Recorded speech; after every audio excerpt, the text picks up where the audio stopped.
Welcome back to the pod you're looking for. I'm Sam. This is Josh, and that's Josh too. Oh my God, Josh! Wow. We've got an extra special episode for you guys planned today. We've been counting down the days to this one. I would say. Dare I say? I don't want to throw this around loosely. No. Might be the most overdue thing we've had on this podcast. Oh my God! I think so. I mean, just what a treat we have. Today we're welcoming Josh onto the podcast. Yes, welcome, Josh. Thank you for coming, man. Thank you for coming. We are so excited. We got in-house Marvel expert, in-house Clayface connoisseur, in-house. I don't know. We're happy to have you on, dude. We're gonna dig into everything. Thank you. We're gonna start off with some galactic transmissions, I think so. But yes. But first, Josh, how do we know each other? How would you say we know each other? Yeah, you want to give people some background? Yes. Well, me and you met at homeschool co-op. Yes, this is actually Sorry for dropping that. No, this is first time news on the podcast. Well, specifically. Yeah. Josh and I both grew up homeschooled. Yeah. So yeah. But every Friday there would be, or every other Friday there would be. It was called co-op, and it was like a thing homeschoolers could go to, where it was like you could do all the extracurricular stuff. You couldn't do it at home gym, some like science experiment classes and this and that. We had an auto repair class. And, oh my God! Oh, remember that? I feel like we can tell this story because they don't have social media. And they're gone. So yeah. What does that mean? we had a home repair class where we learned how to fix things at around the house. Okay. Except it was just this guy that like was too lazy to fix stuff up at his own house, so he would have the teen boys come over to his house and repair stuff at his house. We'd be like raking his lawn or like painting his shed. Yeah. Picking up his children's toys. Picking up like his toys around the yeah. Didn't it start out as a auto repair? It was auto repair. And then we fixed his car and it turned into a home repair shop. We were like, I think this guy just wants us to fix everything. Oh my gosh. Yeah, but we met at the co-op. Yes. Yeah. Yep. 11 years ago? Yeah. Gosh, dude. Wow. Cool stuff. I think I actually first met you a while ago at one of Sam's birthday parties, like a while ago. Yeah. You remember that? Yep. Anyway, it wasn't your graduation, was it? No. Way after. No, that was something else. That was a while ago. Man, but it's been a long time, but we have a lot to discuss. Almost too much, I'd say. Talk about loaded episode. Oh my God, my goodness. But we're going to start out with some galactic transmissions, as always, because we have to. And then we're going to go into a little bit of, what is it? We've decided on the floor is yours. The floor is yours. Yeah. What was the other one? Speed round. It was the Sarlacc spit. It was Sarlacc spit. Spitfire round. We were going to call it the Sarlacc spit. That fits for Josh, too. Yeah. The floor is yours is better. Yeah, I think you're onto something. But we have galactic transmissions, and we figured we'd clue you in on some of the news, the latest news, breaking news around cinema. You want to kick things off? Yeah. Are you actually a Clayface guy? No. Oh. Said that? The first thing he said when he walks in here, he was like, just so you know, I know nothing about Clayface.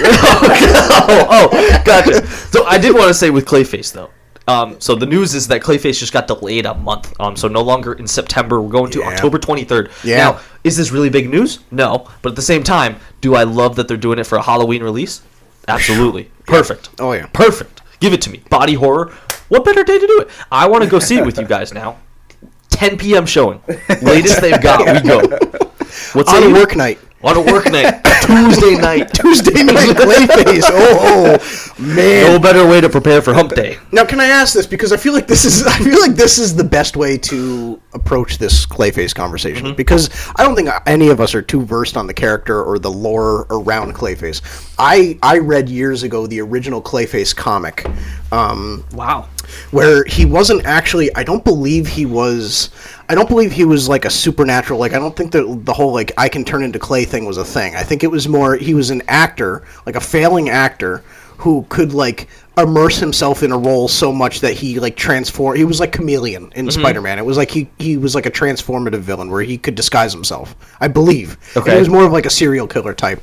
It would appear as if they've almost merged that with the modern Clayface elements, where it's like his face is kind of melting or whatever it looks like in some of these set photos, but also he looks just like they're taking more of a grounded serial killer thing. My question is, at the end of the day, it's a Clayface movie.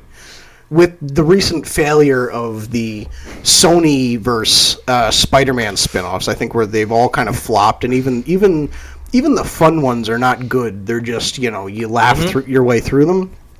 Is there any place for these types of movies? I guess I'm curious. I mean, James Gunn is building out this universe. It's weird to me that the third entry is Clayface. We haven't gotten a Batman. We haven't gotten Lanterns yet, but we got Clayface. We do. I guess my question is there a place for movies like this anymore? I would love to hear your thoughts on that, and I would love to hear, can you mix in with your answer your state on James Gunn right now? Oh boy. Okay. So I've never been like the biggest DC guy. Mm-hmm. I got into it. You actually got me into it, showing me like Justice League. Yeah, the Snyder trilogy. Batman v Superman. Yep. Which I enjoyed a lot. But that's also Which one? Oh, all of them. Oh, pretty much all of them. Yeah. But that's also because I'm not like we're off to a great start. Like going into DC, watching those movies, the Snyder movies. I wasn't like, I don't have that much knowledge of DC, especially the comics. Yep. Mm-hmm. So I was just going into it as a regular, you know. Like, Yeah. So I really enjoyed it. As far as James Gunn stuff. Like another thing that I've seen so much criticism online about was Superman. I enjoyed that too, like a lot. You know, like yeah, okay. You know, I like people. The one thing that I saw so many people criticize was him saving the squirrel scene, which I liked because in my head I'm like, all right, well, Superman. It's something that nobody thinks about. Like, you know, everyone's saved, but there's a squirrel. There's something that. Why would anybody save that? But it's Superman. Mm-hmm. He's supposed to. That's his job. Mm-hmm. So I dug that whole movie. Mm-hmm.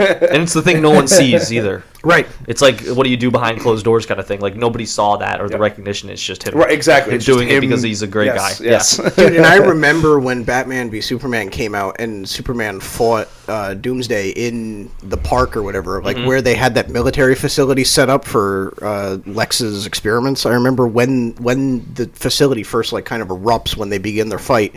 I remember people being like, just imagine all the birds in that park that died. And like this is like the answer to that. So it makes sense, you know. It's like you know, people asked for an answer for it and they got it. You know? Well, I'm glad you like it. I'm glad you're up with that. Yeah, that's like, fine. I think that's the only movie that I'm really gonna see, unless like I'm with you guys, just seeing it. Interesting. Well, I guess that's my question because it's like it's the figurehead of DC. So I guess I'm saying, is this where the audience for DC that's more in line with your way of thinking? Right. Like, is this where they lose people? Because now you're getting into the deep cuts, where people might be interested in body horror, they might be interested in a serial killer movie, but they might not be able to make enough of a connection to the larger DCU that like they care to show up. Right. You know what I mean? Like, is this where people check out? What do you think?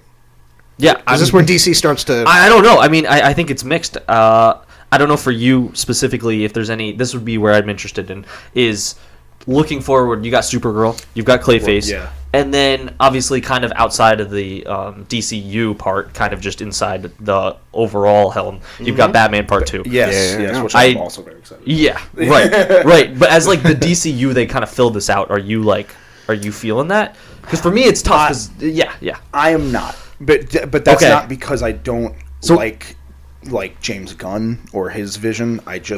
I've never been. It's always been Marvel for me. Fair. Out of the two. But if the movie's good and people like it, I'll go see it. Like, I didn't know, like Superman, I know everybody knows him, so that's why I was like, I'll see this because it's Superman. But like things like Clayface, I don't know really anything about him. Yeah, and so I'd see it if I had if I went with you guys or something, or other people that wanted to see it. But like those characters that are in, I guess, the main DC characters, I don't know. Like you said, the Batman Part 2, I just, again, because I'm late to the party in a lot of cases for DC, I just saw that Batman for the first time last year. Oh, really? Me and him watched it, and it was one of the best movies I've ever seen. You were very quiet. I was worried you didn't like it at first because of how quiet you were, and then it ended, and you were like, dude, that's like top 15 for me. And I was like, let's go. So I'm it's so very good. excited for, I guess what it is, Part 2. Yeah. Awesome. All right, so there's Clayface. I don't know. I mean, we'll be seated for it, but I feel like it's more out of obligation rather than curiosity. Not for DC. I think I like that style of stuff to go see. You know? Oh, you do? Okay. I kind of enjoy a little bit of body horror, you know. Really? Time to time. I do. I watched The Thing. I think we mentioned this before. I watched The Thing recently, and irked me a little bit. Like, it's the special effects are so dated, but like you're watching it, you're like, ugh. I kind of feel, the feeling when people go on like roller coasters and stuff, and then when you do that after, the feeling of like adrenaline, you're like, I did that. Like, even though it was kind of like the worst, I did that. That's kind of how I feel watching horror movies a little bit. You like being able to check it off the... Yeah, like feeling like I'm like, I did that. Yeah, I did that. Anyway, so I know we had you on for like a big Marvel episode, and then immediately we're hitting you with all the DC stuff. What do you think of James Gunn? Anyway, but we got more stuff, Sam. We do. Marvel related. And this feels like a pretty... Yeah, this is... I mean, it's pretty much Marvel from here on out. Yes. Aside from the floor doors. Yes. We've got, in other news, we just got the trailer for Spider-Man Noir. I mean, it looks fantastic. I think we're all in the same boat. Similar to Clayface, I'm not versed in that iteration of Spider-Man past the Spider-Verse. Yep. I like me and you have talked about before. Spider-Verse, Across the Spider-Verse is one of my favorite of all time Marvel movies. Fantastic. So I only know him from those two. Me too. Or I guess one, but yeah, no, I'll watch. Because everything.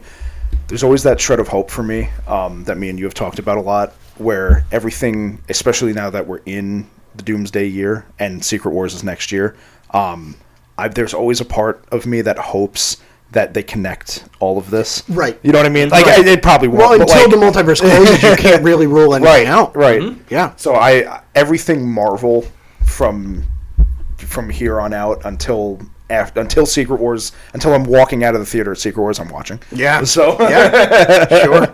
Awesome. Yeah. What do you think, dude? The only thing that was going through my brain is, do I watch it black and white or with color? Because that was going to be my next question. To be honest with you, the black and white just fits it, of course, right? And you feel like you should, but then they showed it in color, and I was like, gosh, man, they did like a little too good with it. They should have honestly made it worse so that I would have watched the black and white. But the scheme, like, did you see that one shot of him where he's like on that platform? Yeah. And it's like the stuff in the back. I was like, dude, man. I think I'm just intrigued too. I'm too intrigued stylistically with the black and white vibe. I think I'll have to watch it. I think you do first. But I think it's interesting because you have, like, we're going to get, like, the Sinister Six. We're going to get Electro. We're getting, what were the other ones? It was Electro, Sandman, Mr. Negative made an appearance. There's a couple of, like, the big villains that, like, Electro, it's like, it feels weird to, like, think, I can't wait to see him in black and white, you know what I mean? So I don't know. But, I mean, just a creative project. And if we're going to do something like this, where it's like a legacy Spider-Man thing, I'd rather this than Spider-Ham or Penny Parker or something like that, What's the most different thing you could do with it? Like, it's so different in every way, Yep.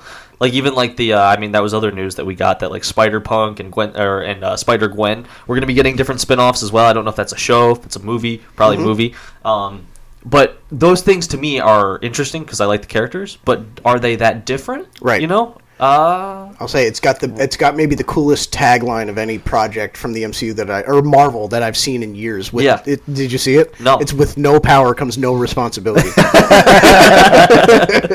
I'm so intrigued by that, dude. I think it's so clever. It's like a Friendly Neighborhood with great power comes. Did you get to watch that? Yeah, was it Respect? Yeah, it was great. Respect. Yeah. People, I'm sorry. Wait. People were giving us flack. We posted that clip.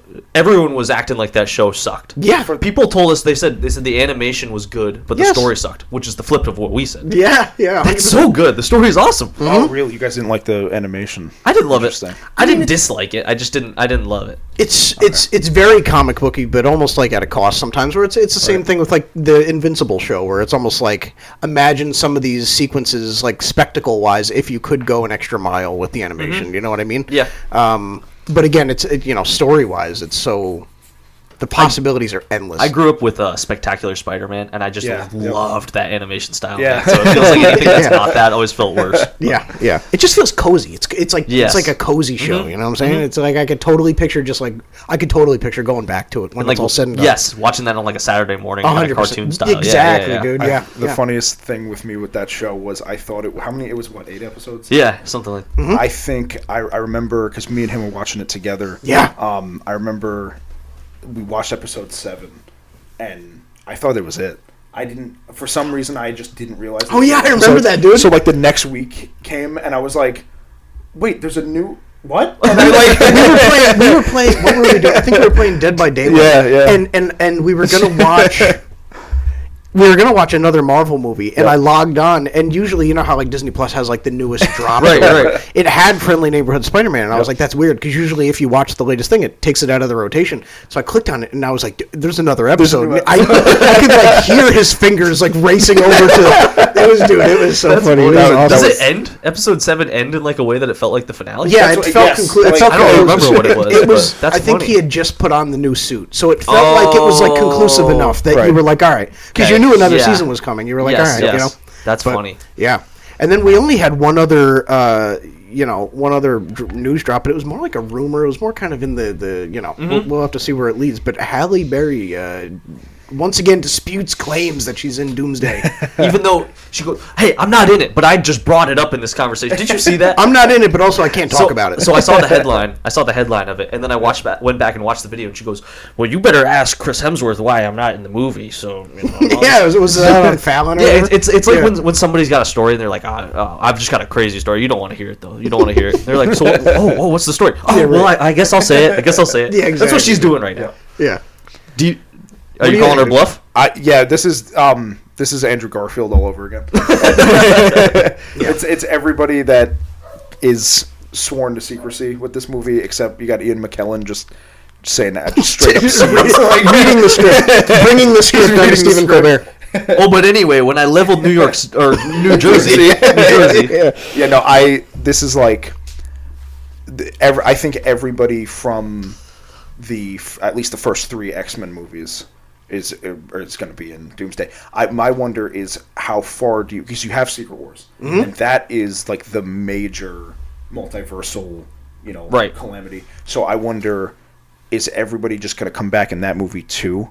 Or you know what I mean? Like how I wonder what the cutoff is for how many cameos we get in Doomsday, because we still have Secret Wars to go. I agree, and potentially with part that 2 if they do that. Especially if you're already giving us Chris Evans back and RDJ. Yes. It's kind of like a lot of your shots are fired. Yep. To me, I and we'll talk about this more because we're introducing a new Marvel themed game where we try and predict the plot of Doomsday. Once again, we'll probably be wrong, but we were talking. I think that the lead into Secret Wars is almost like a No Way Home-esque thing where it's similar to, you get your Tobys and your Andrews, you get your little trickle of legacy heroes in there, some of the X-Men, Toby, not Andrew. Maybe a reference to an animated world or something like that. But then, at the point in No Way Home where they show the other characters in the sky, but they don't tell, like the characters don't come down or break into the universe or anything, they just show them, oh, they're coming, and then they close them off. I almost think it's like the opposite happens in Secret Wars, where it's like, you get your little trickle, and then Secret Wars, it's like at the end, it's like everything just freaking unload. At the end, it's just a complete character explosion. What if it was like that at the very end for part 1, and then they dropped the part 2? This is a year under the, like, if Secret Wars is split into 2 parts. Could be electric. I just think the final battle needs to be, it demands being the biggest thing that cinema has ever seen. They need to redo the Endgame thing where they go down the line and show you the people, but it's got to be like Prime Logan, it just Tobey goes Maguire. The theme, it's just dun dun dun dun dun dun. Them rewinding it on Spotify. They do like a shot where like at the end you see Chris Evans back, Avengers assemble, and like people on the other end are like, what's going on? Honestly, they probably will. Yeah, you know what I mean. He's got a megaphone. Now, right. Man, but that concludes our galactic transmission. You want to transition into the floor is yours? Yes. Pick your brain a little bit. Yes. So we're gonna be more set with this. Last time we were not good with this. We're gonna try and be more. What's the word I'm looking for with timing? Short and sweet. Yeah, short and sweet. Yeah, to the point. Spitfire, little spitfire. So now we're moving into the floor is yours, which is again a segment where we're gonna try and just get through some of your basic takes, just to get to know a bit more for the audience and even for me, because I don't know a lot of your takes. Sure, so this is perfect. Right. So obviously I've already gotten you talking about. You said something earlier that was crazy, but whatever. So here we go. So we're gonna start this now. Okay. Need to know, obviously, if you had to pick a different one outside of Marvel, because I know that's going to be the number one. Favorite franchise? Okay. Favorite... all-time, I guess, Star Wars. Now, probably not. But... Yeah. Why? Growing up, Star Wars, because that was more of my childhood than Marvel was. Mm-hmm. I think when Lucas sold Star Wars to Disney is when I started transitioning to Marvel, especially when I met you. Yeah. So I would have to say Star Wars by default just because of my childhood. Yeah, for sure. Okay, good pick. And secondary follow up with that Sure. is The Last Jedi a good movie? No reason to ask at all. I don't like any of the sequels, but I will say at this point in time that I hate Rise like way more than Last Jedi. I don't like Last Jedi at all, but like I hate Rise of Skywalker. I can live with that. Okay. We'll return to that conversation. Yes. For the Okay. sake of All Spitfire. right. Yep. All right. What is something random that really excites you? So this, I suppose, would be other than movies. What's something you're passionate about? Something I'm passionate about. Well, it's not. I don't know. Random hockey. Yeah, there you You go. know, it's not random. It's but, random like, for the podcast. Yeah, I guess. Yeah. Hockey. The Olympics are on right now, and that is because my team is horrendous in the NHL right now. The Olympics have my full attention right now. Sure. So yeah, passion. As far as passion, Yeah, sweet cool. for sure. Nice, dude. Nice. All right, go for it. You got number 3. Oh, yep. All right. In terms of just looking at that, you mentioned hockey. Yep. Need biggest hobbies though, across the board. Right now, collecting. I would say mainly nostalgia stuff. Okay. But like figure collecting, Funko Pop collecting, trading cards, which is just basically softcore gambling. But I just got for Christmas my family bought me my first display case. So I just set that up the other day. It's got lights and everything. Oh, dude, that's so so I've been cool. the That's pocket so sick, is dude. dry. The most expensive hobby of all time, but like No, it's awesome. That's so cool. I've been collecting now for like a year and a half, maybe 2 years, and I'm not going to stop. Yeah. I'm running out of room quick. Yeah, though. you gotta keep up with that. I feel like I've learned over the years, and maybe this is a dangerous mindset to have, but it doesn't feel dangerous. I feel like there's so many, like, you look around and you look at the signs and you look at the movies that you go to and all the ticket stubs in my Apple Wallet, and you look at, all the Legos behind me, and I'm thinking, like, I feel like there's much worse things I could be doing with my money and my time. You know what I mean? Like, at the end of the day, could I be saving? Sure. Am I a slave to capitalism? Yeah. But man, I'm having a good time. You know what I'm saying? That's right. I think just to add on a little bit to that, Yeah. the one thing that like if you asked me the same question a year ago, I would give you a completely different answer. But like what I just started getting into and looking at the most is just these popcorn buckets. These crazy really? Yeah. Like, Which one's your favorite? So you had to give me for Christmas, I got the Galactus Fantastic Four. Oh, you did? Really, dude? Yeah. Oh, that's sick. I haven't That's seen it cool. yet. It is just going to sit on the display case. It's enormous. Have you seen it? Yeah, dude. Yeah, I've It's seen huge. It's like you that. can, you can grab like his whole right Yeah. part of the helmet. Dude, that's sick. Yep. That is the really eyes cool. light up. Yeah. Hey, but I like- feel like it'd be better to get those after the fact. You don't have to clean out the grease and all that stuff. Yes. Yeah.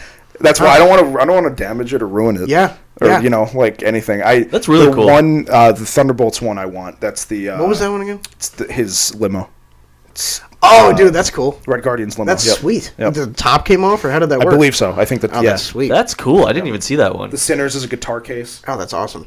Yeah. Wow, that's awesome. cool. What was the Av- Superman one? Was it like Daily Planet or something? It was like the Globe, I think, wasn't it? Yeah, it might have been. I don't remember. I don't know. Yeah, I think you're right. Actually, Yeah. yeah, I think it was. Dude, that's sick. Yeah, but those That's are. awesome. I'm like, where do you have room to put 13 popcorn buckets? Yeah, sure. I'm totally down with that. That's cool. That's awesome. That's cool. That's sweet. All right, let's see. What movie do you love that most people hate? Oh, I love this question. Oh no. I might need to look at Letterboxd for this because. Well, that's another question. So, Oh, okay. all right. Save it, bud. Save No, it. Off the dome. All right. So I don't know. I guess it's. You said hate. X-Men: Last Stand. Like That's a great. that movie is. I know it's widely not liked. Yeah. I love that movie. Yeah. Like that again. You talk about childhood. Like the lines from that movie are so iconic to me. Like some of them. I love Iceman when his face off with Pyro. When when Pyro says you should have stayed in school, and he grabs him and he knocks him out, or it kills him, and he goes, "You never should have left." Like it's stuff like that. Like I remember as a kid being so mesmerized by that movie, and growing up, especially when you started like seeing more review pages and stuff like that, and then YouTube, I was shocked learning that movie was hated, by a lot of people, or just not liked in general by the mass. And I'm like, I'm staying on the X-Men Last Stand bandwagon. I feel like some superhero movies are made to be loved from a place of like childhood nostalgia. And I feel like if you don't hop on the train at the right time, you're never going to get there. And I feel like I remember watching that movie and not liking it. And I remember also feeling like I missed my moment. Mm-hmm. Like I remember being like, I think younger me would have enjoyed this. Yes. You know what I mean? I missed the train. That's a great take for movies like Amazing Spider-Man. I think is exactly the perfect comp as well. Yep. Yeah. Yeah. Oh, yeah, I could have said that. Because you and I both love Amazing Spider-Man 2 more than all. Yeah. I love both of them. Yeah. Heck yeah. We'll get into that later. With I know. With fictional characters, right? So many of them. If you had to pick, like, if you could boil it down, you can give me a top 3 if it's too hard. But like, if you had to give me one favorite character across all of cinema, Human Torch. Wow. Okay. One of the reasons why, like, for Fantastic Four: First Steps, which is another movie that I've seen a lot of criticism over, was because going into that movie, my sister was expecting her first child, so my first-time uncle for me. Mm-hmm. In that movie, Human Torch is a first-time uncle, and that to me resonated so much because, like, I had that same connection, and I had that connection with the character, growing up loving him so much, and then when seeing that movie, that clicked for me. And then when my niece was born, I haven't gone back and watched it yet because I'm doing the MCU like rewatch, but I have watched it again. I watched it 3 times now, and so that watching it the third time, I was like, that it just made me love the movie even more because of that very thing. Yeah, what a cool connection to be able to make, though, because that's like something that's unique to you, though. Like, we don't have that. You know what I mean? I like the movie, but I don't have that. You know, so I think that's awesome. It's so crazy too that it was your favorite character, and then not only that, but then then that added consideration has that added element. It's so cool. That's awesome, dude. Okay, so 1 Human Torch. Yeah, Human Torch. Top 3, Anakin. And Vader, I guess I would lump that into 1. Sweet. And then probably Cap. Okay. Awesome, dude. Okay. Sam Wilson. Yeah. Sam Wilson Cap. Definitely not Chris Evans. So does that mean in a way you have Chris Evans twice? You just love Chris Evans. You're just a big Evans guy. I do it, yeah. I guess I do have Chris Evans twice. Yeah. Wow. He's just a goat. There you go. That's why mine is Ransom from Knives Out. All right, so I'm going to flip my question from the last time I asked one. So on the flip side, what movie do you hate that most people love? That most people love? Yeah. Get angry. Get in a place of rage. Yeah. Flip the table. Okay, so this is recent, like within the last few years. Yeah. Force Awakens. Because, like, interesting. To me, it's just a shot-for-shot remake of New Hope. And, like, that's common knowledge at this point. Yeah. And it's really crazy, the similarities. Like, down to...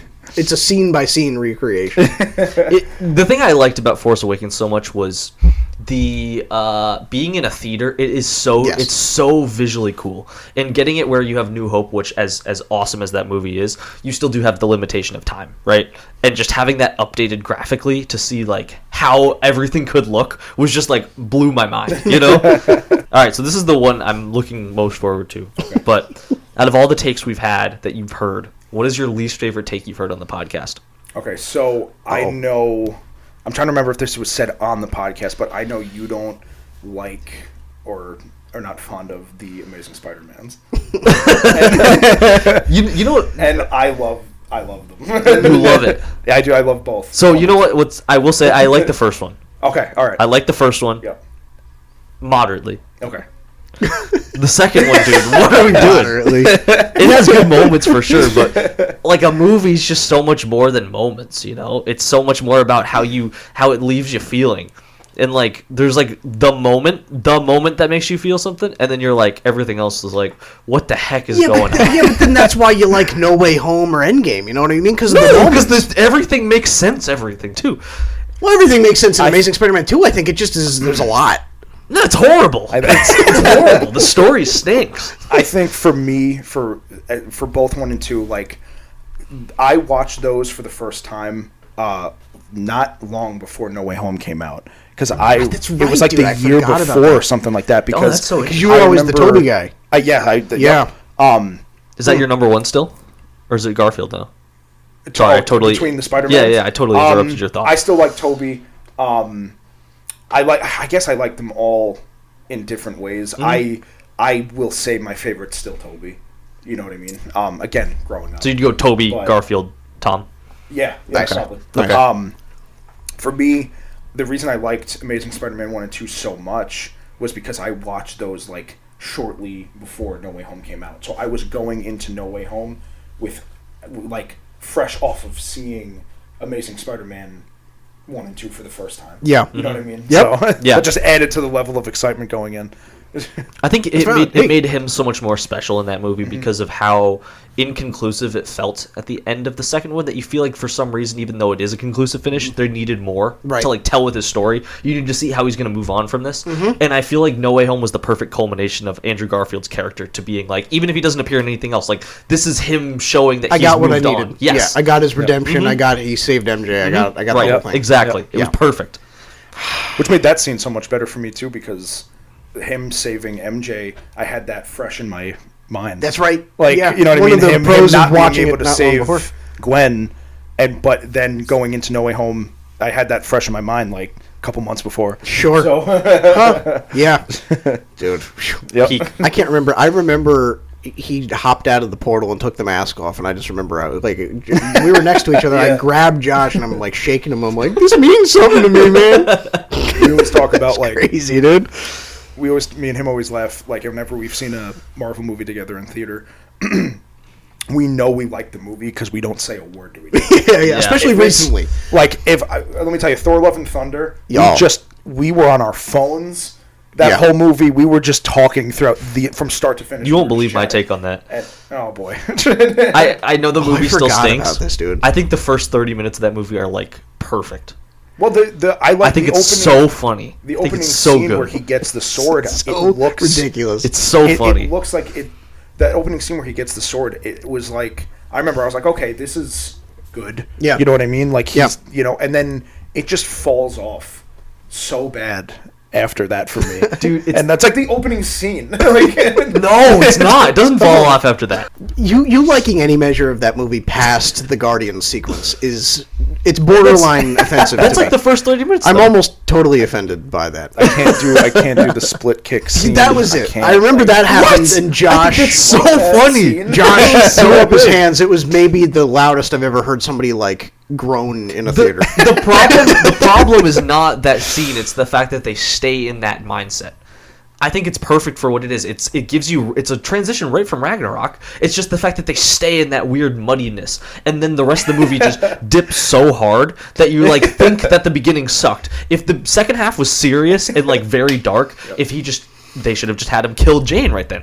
It would have been perfect. To me, narratively, it makes no sense that the Taika Waititi humor continues in Love and Thunder, because the whole reason he's they make the tonal shift in Ragnarok, and it makes sense for that because at the time the character was loved by no one and he needed a change. Mm-hmm. And then in Infinity War, he comes into the story immediately with the baggage, having lost Asgard, having lost his father, and having lost Loki. And so it makes sense that he was kind of going into the Battle of Wakanda and chasing after Thanos with a vengeance. It made sense why he was deeper, but also kind of humorous, because you had to keep that narrative continuing from Ragnarok, and you had to also add the depth of like the loss he experienced into Infinity War. When Endgame came around, and he was reduced to a bumbling doofus, there were moments where, despite how it maybe was a little bit cringy and you maybe like the humor didn't land, you saw the cracks in the character, that he was almost using humor as a device to cope with the regret he had for not finishing off Thanos when he had the chance. Mm-hmm. And so for me, when he gets that resolution and Thanos is dead, it makes no sense to me that he would continue being a bumbling moron through Love and Thunder, because to me it was like you just resolved the mental anguish you've been stuck in for 5 years. he should have been more back to that serious jokester hybrid that was seen in Infinity War and Ragnarok. I agree, totally. And it didn't make sense that he continued being a moron like he was in Endgame through Love and Thunder. Mm-hmm. I agree with that with the context of the character in Marvel, but I don't necessarily think that the movie straight up was bad as a movie, but it was a bad decision to do for the movie given everything else. Sure. You know what I'm trying to say? Sure. I don't know. I don't know. It's a little mixed. I think it's what's tricky to me is I remember you and I were both very upset. We felt like they wasted Gore the God Butcher. Oh, they did. To me, it's always interesting when it's like a D-list villain like that that's wasted. But also, I've never read a Gore the God Butcher comic in my life. I don't even know where I could find them. Like, I don't even know where to look for Josh a Gore has the the God popcorn Butcher bucket. So to me, it's like how I know. To me, it's like how offended can I be? But also, it's like you wasted a character, and I remember that was like the big limbo, the mental limbo you're in phases 4 and part of 5, where you're like, I hate the decisions they're making, but also they're pulling these characters out of their rear end that I don't care about. So I just feel like we're just wasting time in general. You know what I mean? Yeah. I don't know. Now we're going back to, in these Doomsday trailers. It looks like we're going back to serious Thor. Yes. And it's just like this guy. That prayer. Just like, yeah. And I love so much that they looped in what's her name? Hope? Is it Hope? Grace? Joy? His daughter, Love. Did every single thing but Despair. Yeah, despair. Yeah, they bring her in, but then they immediately go, yeah, I'm gonna leave her though. Yeah, right. No. I think the best thing they could do, touching on those trailers, is keep those trailers as separate. Like, don't have those scenes be in the movie. Like, almost have them serve as post-credit scenes, where it's like you're just seeing where the characters are at right now, and then so you're all caught up by the time we get in. Yes. Right. Yeah. Did you see this? Well, I would love your reaction to this. The thing that they said in one of the recent posts. I'm sorry I cut you off. No, dude. They said something to the effect of, they said like the things you're seeing may not exactly be what you think they are. They're clues. Right. Keep watching. Yes, yeah. I remember like when we saw Infinity War, we left the theater talking about how there were scenes from the trailer not in the movie. Yeah. Like them running toward the, in Wakanda. Oh, yeah. And Hulk's in that scene. Yeah, the big slow-mo scene, yeah. Again, touching on the multiverse, it's always been in the back of my head watching all this multiversal saga stuff that they've been doing. Could you imagine if, like, we just talked about this recently, if, depending on, I guess, location or whatever, if Doomsday had different endings.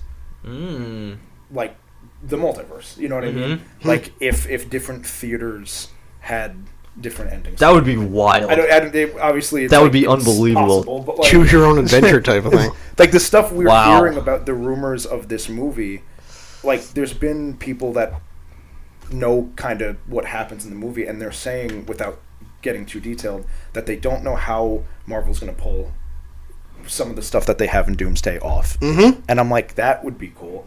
Like if different locations on the world got like a different ending to Doomsday, because it's all going to Secret Wars anyway. That's so nuts. You know what I mean? Wow. Like, and what you just said about what you're seeing is not necessarily what's going to happen as clues. Right. That to me would be something that would be interesting. That would Never be been so done before. Regal versus AMC. Choose your fighter. Yeah, right. Wow, that is interesting. That was our speed round. So 25 minutes later. I started off again saying, hey, look, we're going to do it quick. We're running a hasty. Tight operation here. A couple of blackouts by me. No, you're good. All right, so you want to jump into some of the other stuff we got? We got a couple little rankings things. Lists we want to have you rattle off. Do we want to start with his top 4? I think we have to. Yeah. Well, we've been teasing Letterboxd. Yeah, we got to ask you about the Letterboxd top 4. Or, well, in here, I guess. Yeah. All right, Letterboxd top 4. What do we got? Starting at 4. So, starting at 4, top movies of all time, I have Band of Brothers. Nice. Wow. Nice. Okay, sweet. You ever seen that? Not finished it. I've watched through half. Sure. Number 3, I have No Way Home.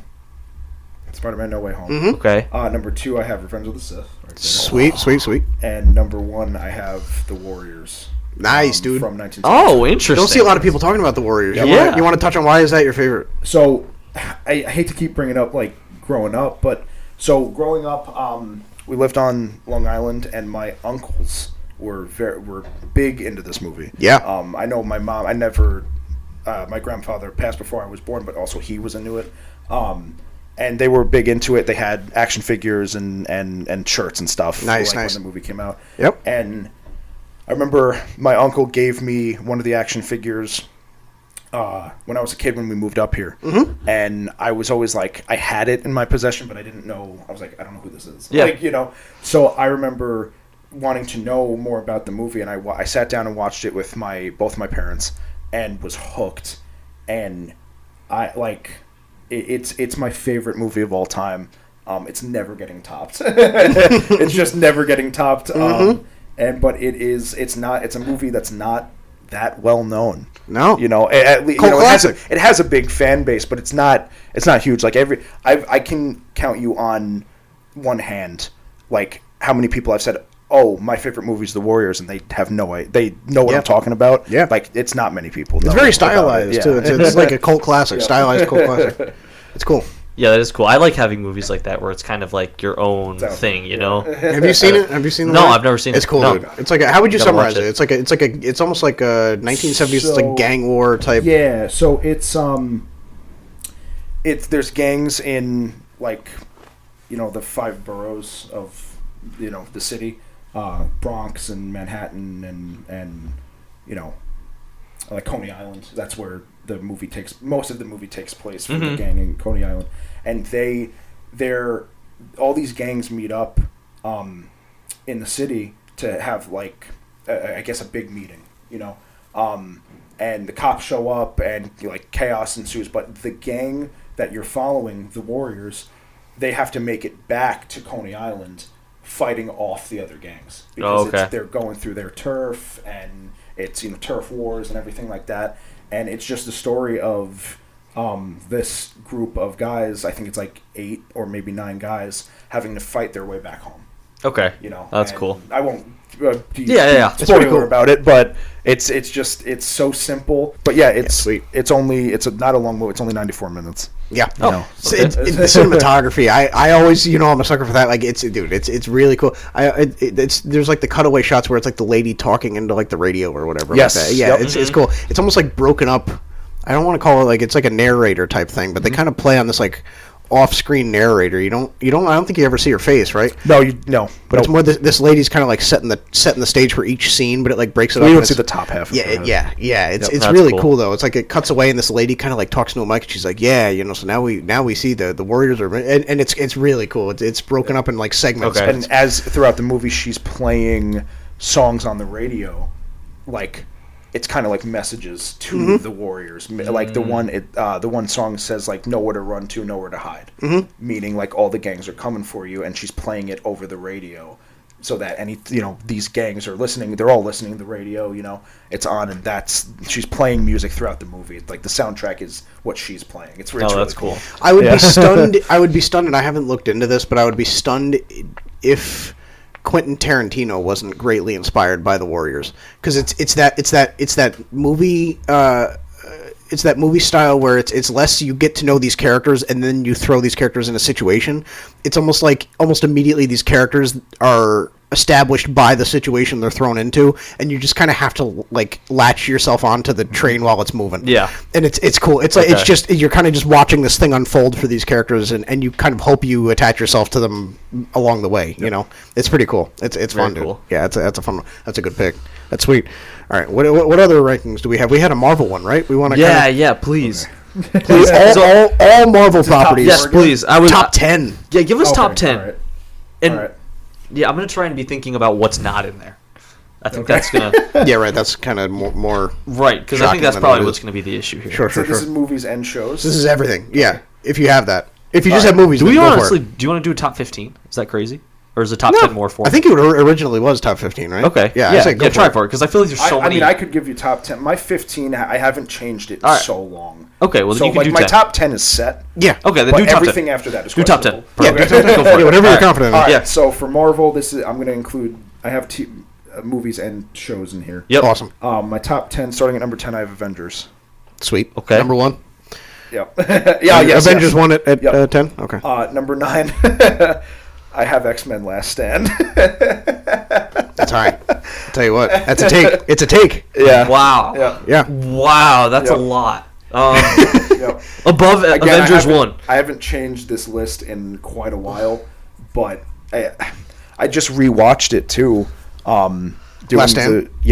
Doing the Road to Doomsday watch through that I'm doing, and it just still holds up for me. It just does. Wow. Over Avengers 1? Yep, that scene, the scene where Angel jumps out of the window and his theme plays.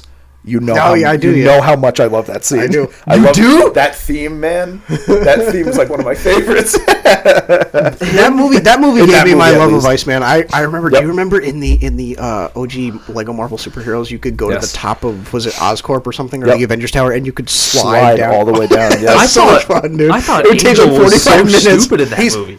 He's not like, he doesn't do anything. No, he just. But even that moment where you're like. But again, dude, it's nostalgia is a powerful thing. You can't discount it. It is. Some people discount it, but you can't. Nostalgia will be the death of me. Okay, number 8. That's my number 9. So number 8, I have Spider-Man Into the Spider-Verse. Nice. Okay. Nice. Which I cannot wait for it to come back out in theaters. When is that? That will be this summer? I think it's soon. Yeah. Or soon this year. Soon. Yeah. So that is number 8. Number 7, I have Civil War. Nice. That movie is still, it's still fantastic, and I cannot wait to get to that movie on the rewatch that I'm doing. Yeah. Number 6, I have Thunderbolts. No, that's it. That's great. That's great, dude. Yeah, dude, wow, dude. It is so good. Like, it's wow. so good. Every time I see you got the shirt on. Gotta rip the team. Every time I see a clip from that movie on TikTok, Instagram, whatever, I stay and watch it. Yeah. Even if it's the same clip over and over again, I love the Thunderbolts. So good, and they cracked the code on that one. Yep. And that's I think the funniest thing with the Thunderbolts is going into that movie, I was like, I couldn't care less about any one of these characters. Dude. I know them. You know, I Bucky's great. But like Yelena and Ghost, it was just like, okay, like I'll give them a chance, but I'm not going into this movie like thrilled about it. You know, that was my favorite Marvel movie last year. That's a good special. Dude. That's a good special. Yep, it's a good one. All right, number 5. Okay, number 5, Infinity War. I think that's pretty straightforward. Actually, these next 5 are pretty obvious, but Infinity War. Number 4 is the only show that I have, the Marvel Disney Plus show that I have. It's Loki. It's dude, I'm on board with this. I think Loki is number 5 for me. Dude, I love Loki. It's not about the policeman; it's about what it's ahead of. I will give you season 2 was. I don't want to use the word disappointing. Season 2, I really liked season 2. I just thought we were going to get more of what we saw in season 1. It didn't have the shock value of season 1. Yes. Yeah. We got a little bit, but what was the episode 3 where they do the snap thing, like where it just completely goes? Is that right? Snap. No, where it like goes black at the end of the episode. Do you know what I'm talking about? I haven't watched. When like the time warp things happens and it like pulls him back. Oh, that is throughout season 2. Are you talking about like at the end when they think that he totally, like the universe just totally folded in on itself? Right. I think it's like the second to last episode. Yeah, right. And then he realizes, he can reverse it or whatever you're talking. Yeah, it's like at the very end. Yeah, I think. Yeah. I think Green Theme is the best theme in the MCU. Dude, it's really good. It's really good. Yeah, it's so good. Oh my god! I'm with you there. Yeah, I think great. I was so happy that they. It wasn't really much of season 2. But, we got to hear that. And I really hope we hear it in Doomsday. Yeah. I really, really hope they bring it back. Has his reveal. Oh my gosh! Yes, you hear like the slow drum, like there's memes about that on Instagram where it's like the guy crying in the theater, and it's and Green Theme kicks so good. Yeah. All right, so where are we at? Number 4. That was number 4. Number 3, I have Endgame. Nice. Pretty straightforward. I know that people would put Infinity War maybe above it.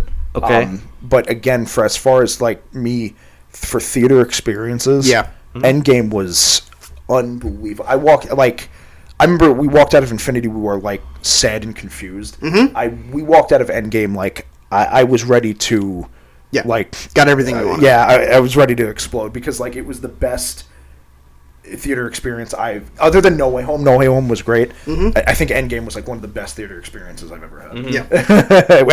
Hard to beat that. Yep. I remember you said to me back when we were walking out. You said to me you said my one fear is I don't know where they go from here. But you said at the same time the experience I just had. You said like how can you put that to words? Boy, were we wrong? Exactly. Yeah. Not really. For a little bit. Hey, for a couple of years. Yeah. All right, and then number 2. My number 2 is No Way Home. Nice. Again. So then you'll like his number 1 then. I think if it's what I'm thinking. You're gonna love my dude. I know, but there's things that you left off. I don't think I think you're gonna be happy, dude. No, I will be. My favorite Marvel movie of all time right now is Across the Spider-Verse. Oh!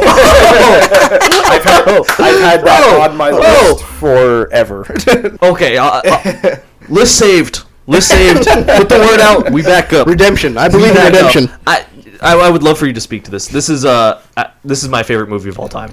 I freaking love Across the Spider-Verse. So Across the Spider-Verse was, again, touching on theater experiences again. Yeah. That was a movie where me and you barely talked to each other because every scene in that movie just blew me away. I think my favorite thing coming out of that movie is how are they going to, because they showed us Prowler live action with animated Miles. Yeah, they opened that door. How are they going to, moving forward, incorporate animation in live action? Like we got the Lego universe. You know what I mean? We've gotten live action now interacting with animation. Yep. And I think for Doomsday, you see it briefly in Strange Multiverse. Yes. Yep. The one encouraging thing about that movie.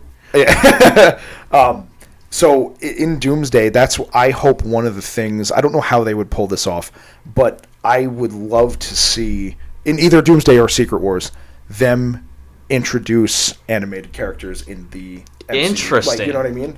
Like, how cool would it be to see animated Miles or any of the animated Spider characters fighting alongside, Tom Holland's Spider-Man? Or something like that. Or Tobey's. I like the idea of it. I just don't know how you practically pull that off. And I've said this before, Doom 2. I feel like sometimes when you do that, it kind of belittles the animation a little bit. Sure. To me, the way you do it is, I don't want to say reduce it. You reduce it to a background role in Secret Wars. But see, that's what I think it deserves better. I'm allergic to good ideas. Sorry. I think it deserves better than that, though. I think that's the issue. It probably does. It shouldn't be a background thing, but by being a focal point, it's clearly like the elephant in the room. You're towing a line, weird. yeah, exactly. So you almost have to. It's like you have to play into it. You have to make it a background thing. You have to have that final battle in Secret Wars. Is that spectacular Spider-Man swinging in the back? You have to do it, right? Because if he's a main character, you're like, I can't take this seriously. And because we not only got live action Prowler and that, we got the video game Spider-Man. Yeah. Dude. So again, we're incorporating live action, everything, animation, video game into one movie, which is awesome. Like that's why it's number. But Spider-Verse to me is so kind of out there that it works. I don't know how that lands with people that are trying to come back as serious comic book enjoyers, X-Men fans that are gonna then see this kind of like, I don't want to say goofy, but like it does add an element there where all of a sudden it's like, all right, what's going on? Why is there just an animated character swinging through? You know what I'm saying? Right. I don't know. I feel like you might lose that. I think in Battle World you have to do something like that. That's maybe not Doomsday. Yeah, but Secret Wars, we've talked about it ad nauseum. I want multiversal slop in that movie.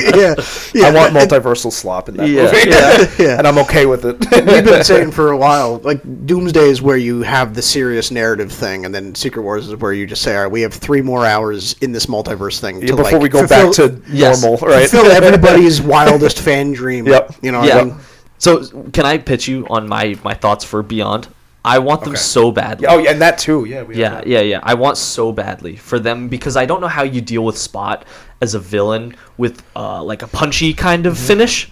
I think in the end of the second act, they need to do a Thunderbolt style thing with Sentry where they talk him down and show him basically you really don't have to be this guy that you think you need to be to prove something to people. Right. And then by doing that, they stop it. Everything seems like it's okay, and then you get Miguel O'Hara's coming in and he's gonna kill his dad. like literally on the spot. Because it has to happen. It has to happen. Right. He's going to do it. Yeah. And then that's where you Miguel can is get that the big punchy thing. Because that was my one gripe coming out of Thunderbolts was a little bit like, I was like, I kind of wish we got a little bit of a something fight. And then as I kind of grew past it, I was like, you know what? I actually feel like that was needed. Yep. But I think I would feel a little bit underwhelmed if we just left it with a talk down. I don't know how you beat Spot by punching through it unless you come with some weird machine or something, and I don't want to see that. Right. I think you do it. How cool would it be if Miguel just snaps and he's like, "You guys don't understand. I'm doing the good thing here." This is a great take, but and then it's so perfect because then you get the line of maybe he's right, maybe he's not. And again, they've addressed the fact that like this is a thought that they've all had, so you kind of have to work with that. Yep. So I would just love to know how that goes. But I think that'd be so cool. And they also other people have touched on this, but they don't explicitly say whether or not being Spider-Man means he has to let his loved ones die. Right. Like, they don't explicitly say if that rule is, like, law. You know what I mean? It's just Miguel pushing that agenda because that's what he believes based on what he's experienced. And now he has to live outside of the multiverse because he has no home anymore because of his actions. Right. So it's curious, like, I don't, that would be great. I just don't know what you do with... I think they're going to make the Miles Prowler good. I don't know how... I don't know what they're going to do with that. They're going to probably be... Yeah, it's gonna side be by like side. Yeah, buddies. Does that not make it a little? Do you think he sacrifices himself at one some of them? point? Yeah, I'm sure Prowler. Probably Prowler does Prowler something, dies. and that's how he. Okay. Yeah, something will happen. Yeah.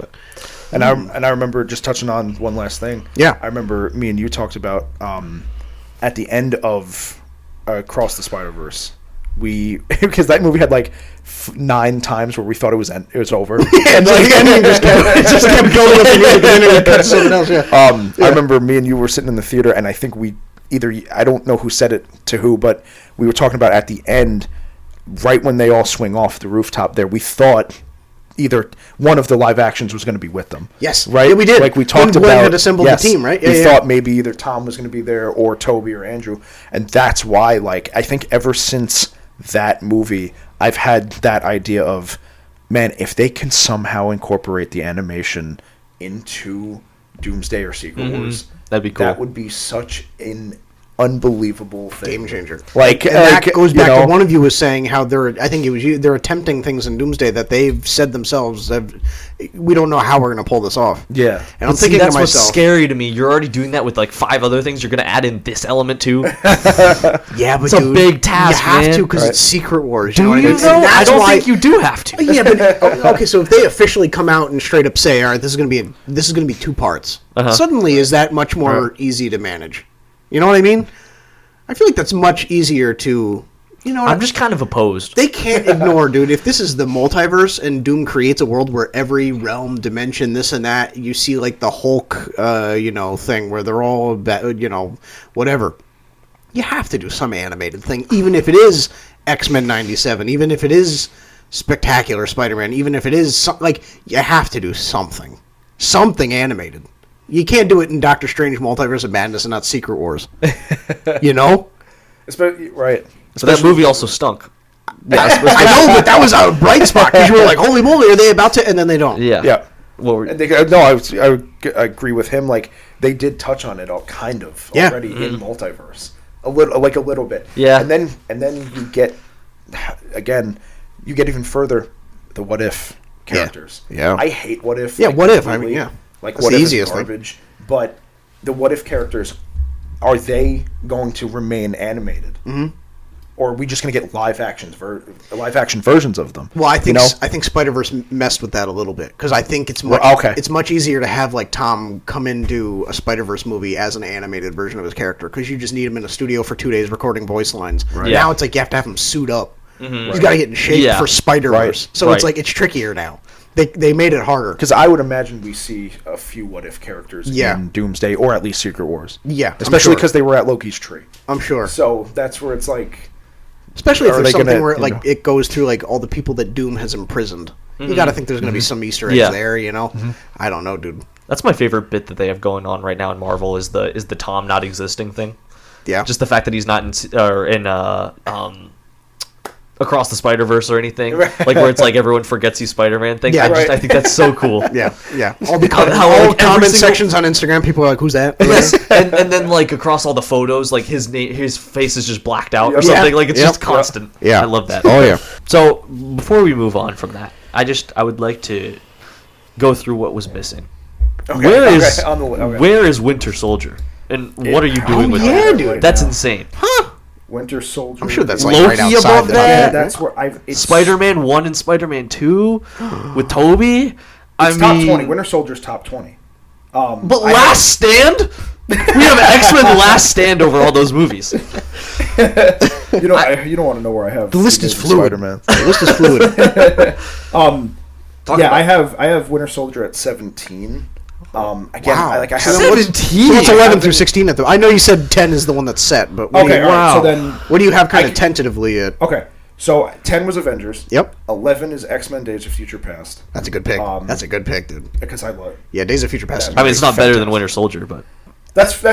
It's pretty That's good. fair. no, it's not better. It's not better, but it's. It's definitely not. Anybody could tell me that might be their favorite gonna Marvel hate my movie, and I would 16. totally get it. You're gonna hate what I have at 16 in front of Winter Soldier, and I should probably adjust this. Say it. Just say it. Number 12, I have Spider-Man 2. Okay. Okay. Number 13, I have Amazing Spider-Man 2. This is great. I'm liking these pictures. Number I'm a Dreamlander now. Number 14, I have Captain America, First Avenger. Sure. Number 15, I put, again, because I put this there when I was leading up to No Way Home, I have Amazing Spider-Man there. Mm-hmm. Number 16, I have Homecoming. Wow, you're a Homecoming truther. You're into Homecoming. I'm that, but I love Homecoming. Wow, I like it. I've soured on Homecoming in the last couple of years. Have you really? Yeah, I have. Homecoming and Far From Home. I can't. I know you don't like Far From Home either. Awful. Yeah, it's awful. It's I don't terrible. think it's awful. I just Oh, no. rewatched it. See, I that's just where you're rewatched wrong. it. No, it's not awful. It's a bad movie. No, it's not. It's not a bad Spider-Man movie. It's a Peter Parker. It's Peter Parker Far From Home. Yes. Yeah, but it's a movie. I mean, it's fine. Is it the best Spider-Man? Sure, not. But it's a fine movie. I would take it over Last Stand. I wonder if I would. I don't know if I would. Oh no, not for me. I think Far From Home over Last Stand. I would take Far From Home. Last Stand. The only part I remember Put a poll up. adoring about the only part I remember adoring about Far From Home was the reveal at the end with Jameson as well great. as. I think the movie's very enjoyable. People talk all the time about how good the scene was because of the identity being revealed. People don't recall that was the first time we saw J.K. Simmons back as Jameson, and everyone was like, "Oh my gosh, Holy crap, yeah. he's in every universe." That was huge. So cool. The scene where he's in the bus and he jumps out the top Yeah, and shoots the and he drone. hits the drone. Horrible. Scene It's is such awful. a bad movie, dude. It's not that bad. It's really I not. hated terrible. that scene. It's really It not. is. It's bad. And then there's the whole gag with like the Russian lady walking in on him, and he's like changing, and he's like naked, and people are like, "Oh!" So and you forget that like at the time, it's people laugh because Tom Holland in that scene is like 32 years old, but Peter is supposed to be like 16. Yeah. And that's where they started, if I'm not mistaken, that's where they started the scroll thing. Yes, Which because just Nick and led Maria to Hill were scrolls, right? Nothing. That's went so nowhere. dumb. I refuse to believe in that. I don't subscribe to that being a thing. It's not canon. Isn't that funny how like over the years like these bad projects pile up, and at first you're like, oh, it's such a stain, like I hate that exists and I have to count it as canon. And like years later it's like I don't even think about like Solo. I don't even think about Secret The Last Invasion. Jedi. I think about The Last Jedi. Oh no. Man, all right, so do we want to do like an X-Men ranking? Yeah, do it. Yeah, you want to rank the X-Men films? Yeah. Do you want like actual speed round? And Yeah, then we'll go into actual speed Doomsday. round. And then we'll go List into them off quick. Then we'll go into Doomsday talk. All right, so we'll do top 5. That's probably easier to track. We just did. Yes. Yeah. All right, so go for it. At number 5. All right, at number 5, I am going to put X-Men First Class. I really like First Class. That's a good one, dude. Underrated. At number 4, I will probably go Logan. Okay. That is a movie I need to rewatch. I haven't seen Logan in a while, but I know it's good from memory. So like I have to include it, but I need to rewatch it very soon. That was 4. Number 3. I'm gonna put X-Men 2. I think X2, nice. Okay. Again, because that's recency bias, because I just watched it. Yeah, sure. And I did enjoy it a lot. And you were always a sucker for Nightcrawler, though, right? Yeah, big fan of Nightcrawler. Yep. And that opening scene, dude, that opening scene of him in the White House is like one of the best it's great. scenes in X-Men, I think. You know what I mean? Like, him going through and hitting all the in the White House, attacking all the Secret Service guys is crazy good. Yep. So that was number 3, right? Yep, number 2. So 2 and 1. Number 2 is X-Men: Days of Future Past. Nice. And 1 is Last Stand. Wow. So Deadpool Wolverine doesn't even clear the top 5 then. Would you put? Or did you not factor those in? I didn't factor the Deadpools in. If you did, where would you have any of them in the top 5? Yeah. I like Deadpool 1 a lot. Okay. I like I'm that. not really a huge fan me of either. 2. Yeah. It was okay. I just didn't. I liked 1 more. I would. Okay, if I put Deadpool Wolverine in, I would put it. I guess I'd put it 5 and knock out First Class. Okay. I don't know if Okay. I would go higher than that though. Okay. That's fair. I did like it. I just. I. Now, can I ask? The only one I'm curious about is Logan. I'm curious about your perspective on Logan, because a lot of people have loved that movie so much for 10 years because they've said it's the perfect conclusion for Logan. Right. Now it's not his conclusion anymore. So does that lower the quality of the movie? Like, was so much of the quality of the movie dependent on it being the last time we see Hugh Jackman in that role? Or do you think it's just a flat-out good movie? Like I said, I have to rewatch it because I've only seen it once. Right, back when it was fresh. But I know I liked it. I remember like sitting there and liking it. Sure. So I think leading into Deadpool and Wolverine, it's a send off, but like they tried to they pulled the whole thing where it's not really him. Yeah, but right. It's like but we still but like it's not his variant, but he still like digs him up. You know what I mean? Right. And everything. I'm okay with it. Okay. I think it does hinder. I mean, anytime you do something at all, I think it always hinders it. If you have a death, the point of why it feels impactful is because then you don't see the character again. Sure. And if you just have the character come back again, it's like, it does change it. But again, to the point, I mean, it was 7 years in between. Yeah. I think. Yeah, it was quite a long. What was it? Quite a long 2017. Yeah. Yeah. So 7 years. So it's like, I don't know. Whatever you think about that. I mean, I don't hate it. I just think it does drop it a slight bit. Yeah. That's weird that movie's already 2 years old. Deadpool Right? Wolverine. I know. Yeah. I know. What would be your trippy. top 5 X-Men? If you could give a quick. I think I'd go from top to bottom. I think I'd go... Including Deadpool stuff? Yes, including Deadpool Wolverine. I think I'd go... Oh, shoot, dude. I think I'd... Honestly, Days of Future Past might be my favorite. Okay. I think I'd go Days of Future Past, maybe Logan at 2. But again, similar to you, I haven't seen that movie in 4 or 5 years. I think I watched it for the first time during COVID because I hadn't seen the X-Men movies, and you grew up with them, and you were telling me for years you got to check them out. And finally, I just, so I'd go Days of Future Past, Logan. I'd put Deadpool Wolverine at that next spot, but I'm coming at it from the angle of that was the first time in a non-Spider-Man related Marvel movie or Guardians movie, where it was like the surefire bet that the MCU was back, that you really felt like there was hope in the universe.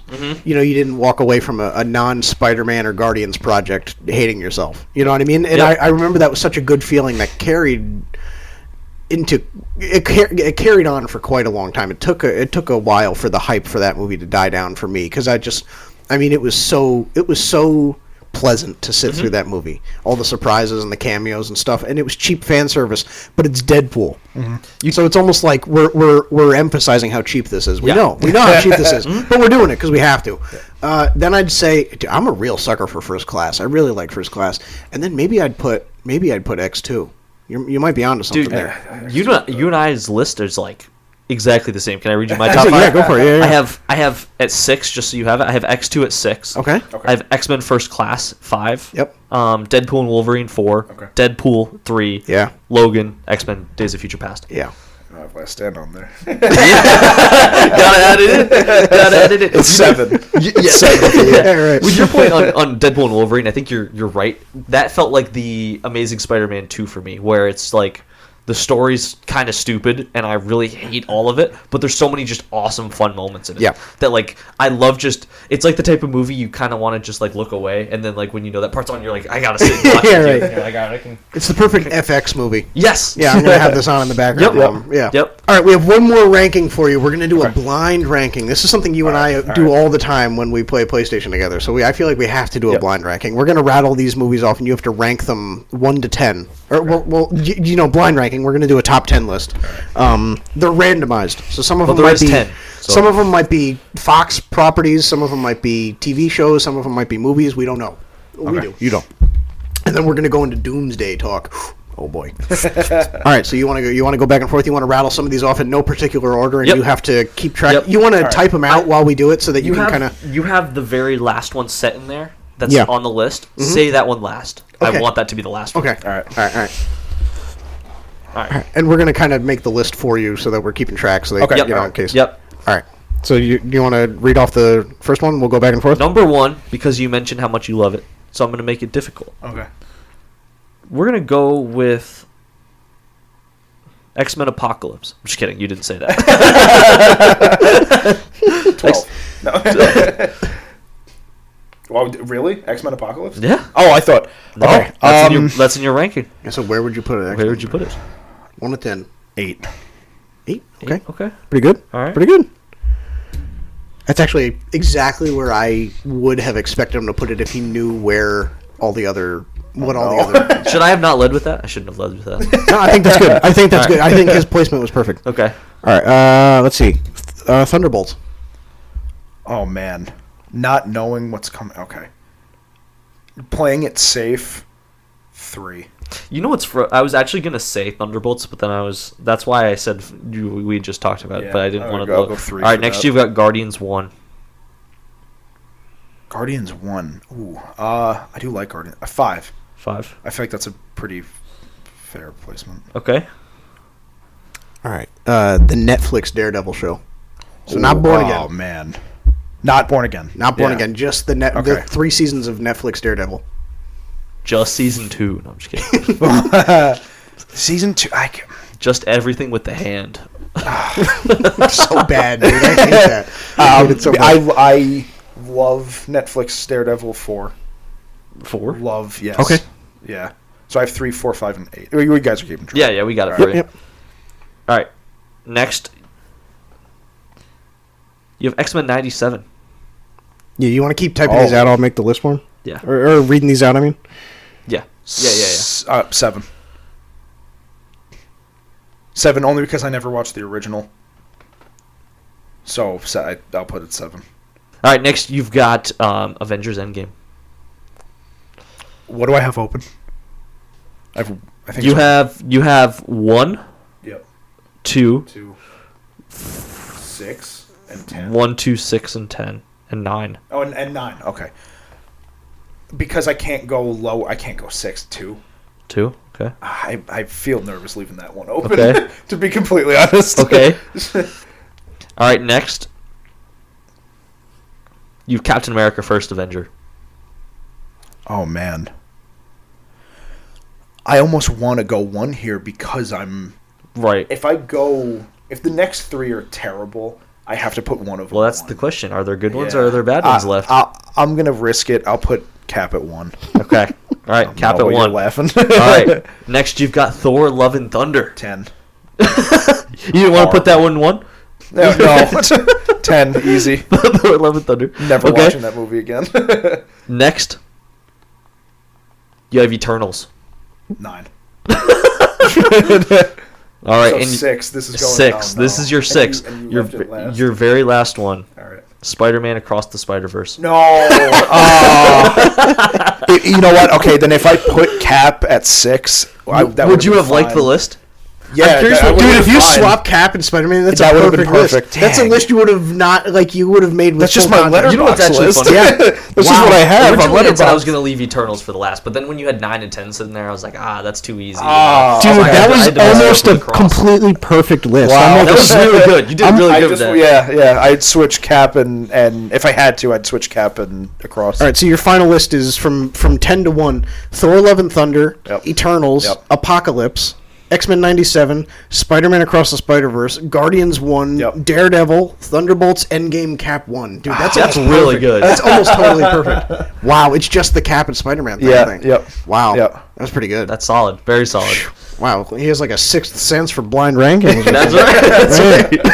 Hey, what do we think? We want to go into Doomsday? Talk some Doomsday? Yeah, little Doomsday talk. All right, so Josh and I like to play games on the show. We like to introduce little games. We like to theme the games around certain movies, and we thought, what better a time than to introduce a Doomsday-themed game? We're calling this Doom Mad Libs. Okay. What a good idea. Man, Hats off to you. We're basically going to take certain premises. I think XYZ is going to happen in Doomsday. We're going to give you a sentence. You're going to fill in the blank. And this can be a long answer. This can be a short answer. We're going to give you certain plot points. For example, one of them is around how the Fantastic Four are going to be integrated into the story. And you're going to have to explain to us, based on your own personal preference, based on fan theories, logic, whatever you want to do, however you want to tackle this, how you think these characters, these things, these plot points are going to fit into Doomsday. Yep.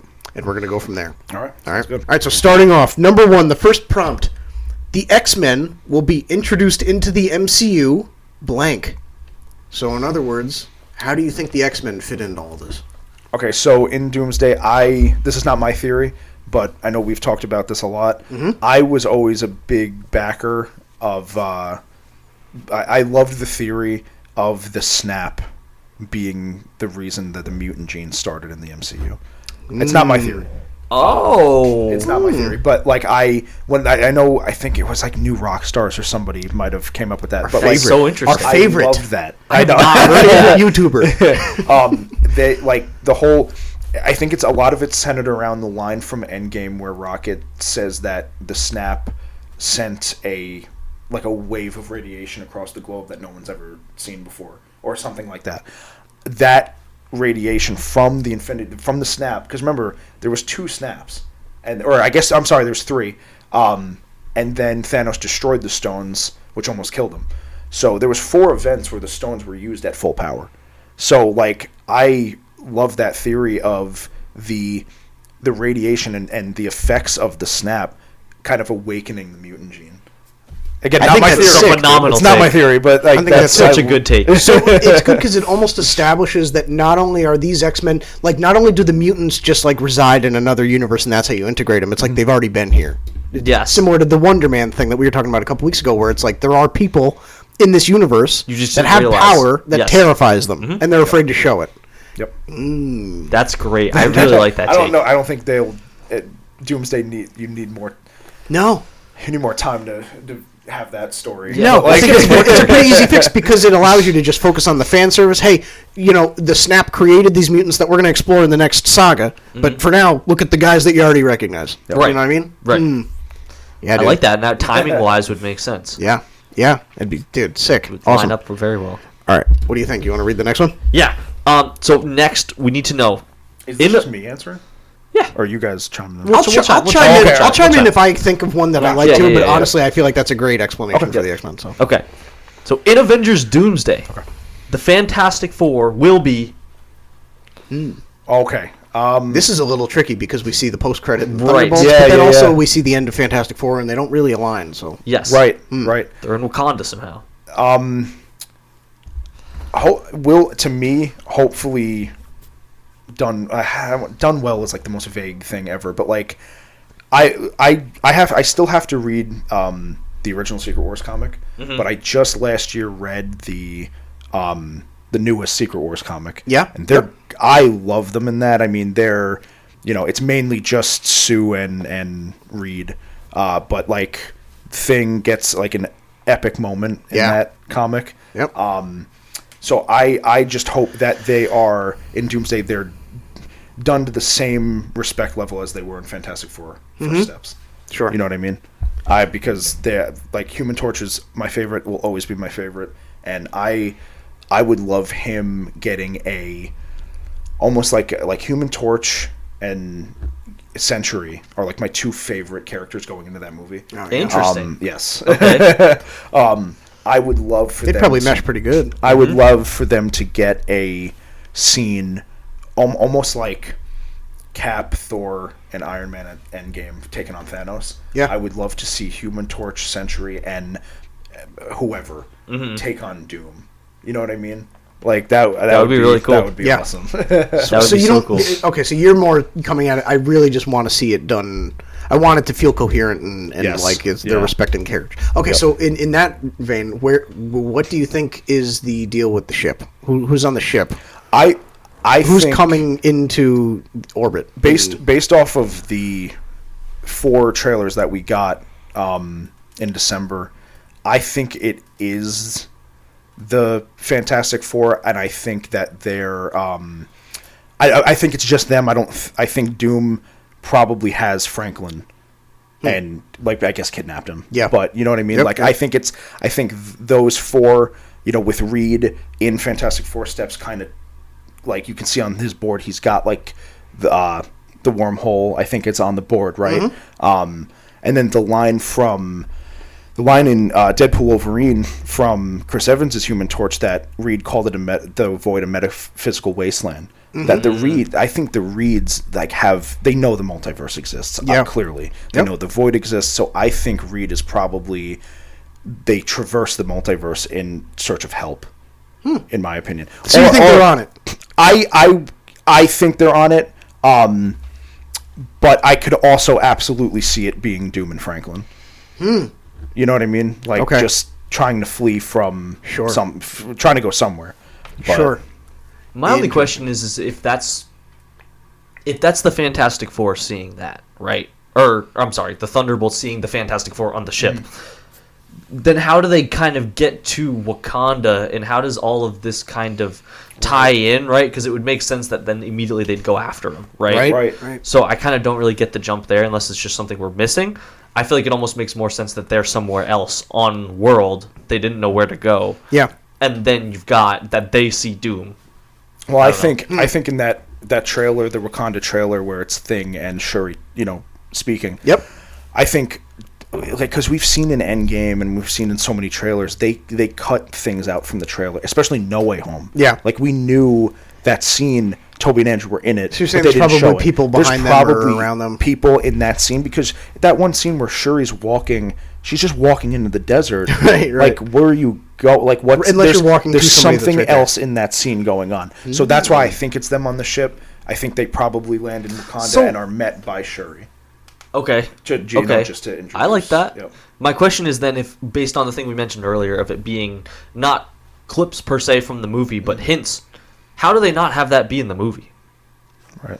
Like, I don't really understand. That scene? Yeah, like, I'm just talking, you know how they kind of, the way they implied it was almost like, these are not actually clips from the movie. This is not like a trailer. This is something. How is that not? Yeah, that was the trailer of the 4 that felt the most like a scene from the movie, because it felt like just like straight up dialogue that was clipped, like you said, rather than Thor praying, rather than Cap taking care of his child, where it feels almost like a 1 minute, right? Cyclops, it feels more like those felt like almost like 1 minute short films where it's like you just see where these characters are at, which is so weird with that, because it's like, how if they're not scenes from the movie, that scene with Cyclops on it, you know what I mean? Right. Like, how is that not in the film? I don't know. It's like I want it's like a major scene. Yes. And I hope it's in the movie, because that's one of the best shots in the MCU. Mm-hmm. It's one of the best shots the MCU's ever done. Yep. So building right off of that, this is a highly contested issue that people have had with Fantastic Four First Steps, as well as the lack of build-up to Doomsday in this regard, that I would love to hear your thoughts on.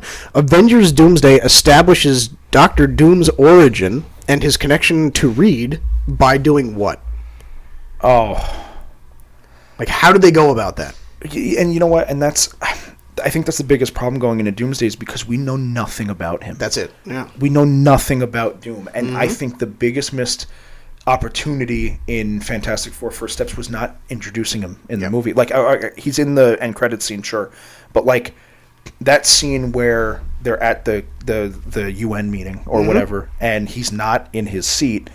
Like, I remember me and you were like, "Oh, okay, that it's interesting that he's not there, because is he not supporting Sue Storm and the world, or is he off doing something?" Right. But they focus in on the seat to let us know that he's there in universe. He is but he's not right. Yes. I hope, going off of the comic, the newest Secret Wars comic, I hope that he is like, I hope it's something between him and Sue, because in the comic they're married. Yeah. You know, and maybe that he is, you know, there, because the Russo brothers have said that the trailers are based off of like it's fatherhood and love and this whole thing. Is it just something as simple as Doom and Reed fighting over like Sue? You know what I mean? Sure. Like, because why is he after Franklin? Yeah. You know, like, is there something unless more he's just there? after Franklin's power. Yeah. Yep. Right. Like, which like is the way, because there's also, isn't there a theory about like MacGuffins, like multiversal MacGuffins? He needs Scarlet Witch, he needs Franklin, because their power together can harness something powerful enough to mesh the universe or multiverse together. Right. Yeah. Huh. Kamala Khan's power. Oh, the Bengals. Miss Marvel's Bengals. It's tricky because I feel like now you're put in a corner, and this is the only reservation I have with Doomsday, is you're put in a corner where now you almost just have to context dump to the audience why Reed and Victor have their feud. Right. And because ultimately Secret Wars is fueled by that relationship. Mm-hmm. It all comes back to that. Like, that's it. No matter what iteration of the Secret Wars story you're talking about, that's what it comes down to, is Doom and Reed. Right. So, you know, you have to tap into that. I almost wish one of the trailers, rather than maybe Shuri and M'Baku and Thing, I almost wish it was Doom. Right. You know what I mean? Mm-hmm. Even a minute of him just monologuing would have helped. Yes. Greatly. And that's why I don't think it's Doom on the ship. Sure. Because that scene from the trailer is clearly they're introducing each other. Right. So you know what I mean? Sure. Like, Sure. I think that's why it's not Doom. On the That's ship. fair. Okay. That's a good take. All right, so pressing onward, we have, let's see, you want to read the next one? You want to read the fourth? Yep. Okay. Cap, Loki, Spider-Man factor into Doomsday. How? You can tackle this however you want. One at a Yes. time, all Oh of them. man, Cap, Spider-Man, and Loki. Yes. Well, Cap, I think, is pretty straightforward. That it's going to be, I think, immediately post Endgame. I guess in his universe, where he, you know, spends the rest of his life with Peggy. So I think for Cap, it's just going to be Doom will either find him or somebody's going to find him, and I think it'll be what his choices that he made, like, you know, messing with time, you know, it tends to mess back line from Endgame. Yeah. I think it's going to start causing the incursions that we're seeing. So for Cap, I would say that. For Spider-Man, are we talking Tom? Yes. I would say so.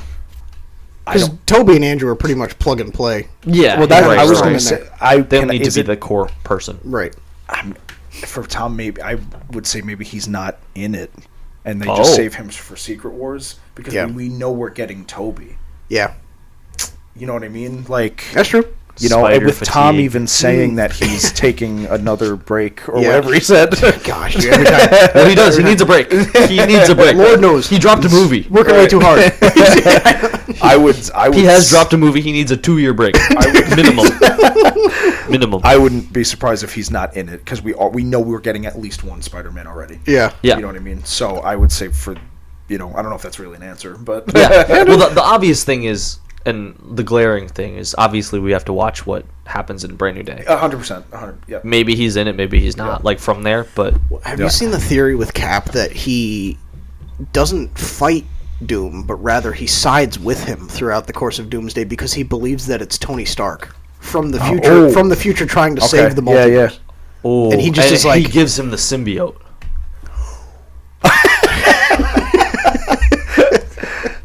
Episode 37, Cap got what?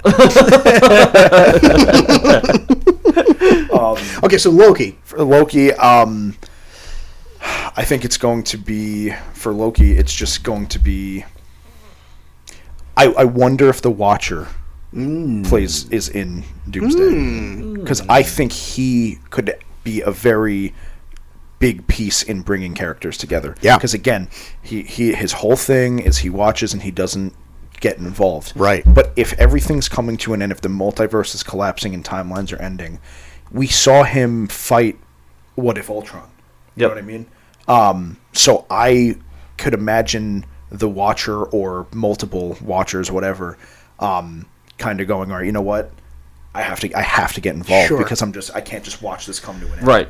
And we've been seeing him in a lot of stuff, not everything, but we've seen him in What If, we've seen him in Spider-Man, the Friendly Neighborhood Spider-Man. Yep. He was in a few other things. It was like for 5 seconds, but yes, it was like you just see him in the That's back. why I'm just like, I hope that they're leading towards something where Sure. he... Oh, and then Peggy. Mm-hmm. And he's already at the tree, the timeline. Yeah. So I think if he hasn't already been in contact with Loki, I think we could see... unless it's just something as simple as Doomsday attacking TVA and Loki has to step in, which is, pretty... That might obviously happen, but I would like to see... Maybe that's how we get the Kang thing done. I hope so, man. I really hope if they're not going to continue with Kang or recast, give us an ending to why he's no longer... It's only right. Yeah, Right. You can't just leave that. That's You a can't huge leave thing to that. just act like it didn't happen. I think you do it, and I think I've heard somebody say this online, that you do it based on the whole room's dead, and you see him choking out the last one, but from the back, so you don't see the face. I think that's such an easy. It would have been something to put in a 1-minute trailer. You know what I mean? Honestly, you could. Yeah. But I think that's how you can start Doomsday so easy. No, Here's my question, because I may have interpreted it wrong. Endgame re-release. That's also true. That's also perfect. Yeah. Something. Yeah.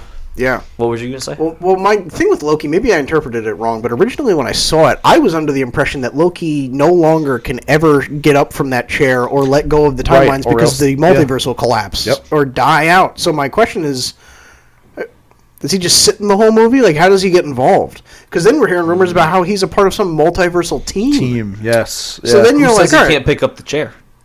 They take So he's just they take the chair with them.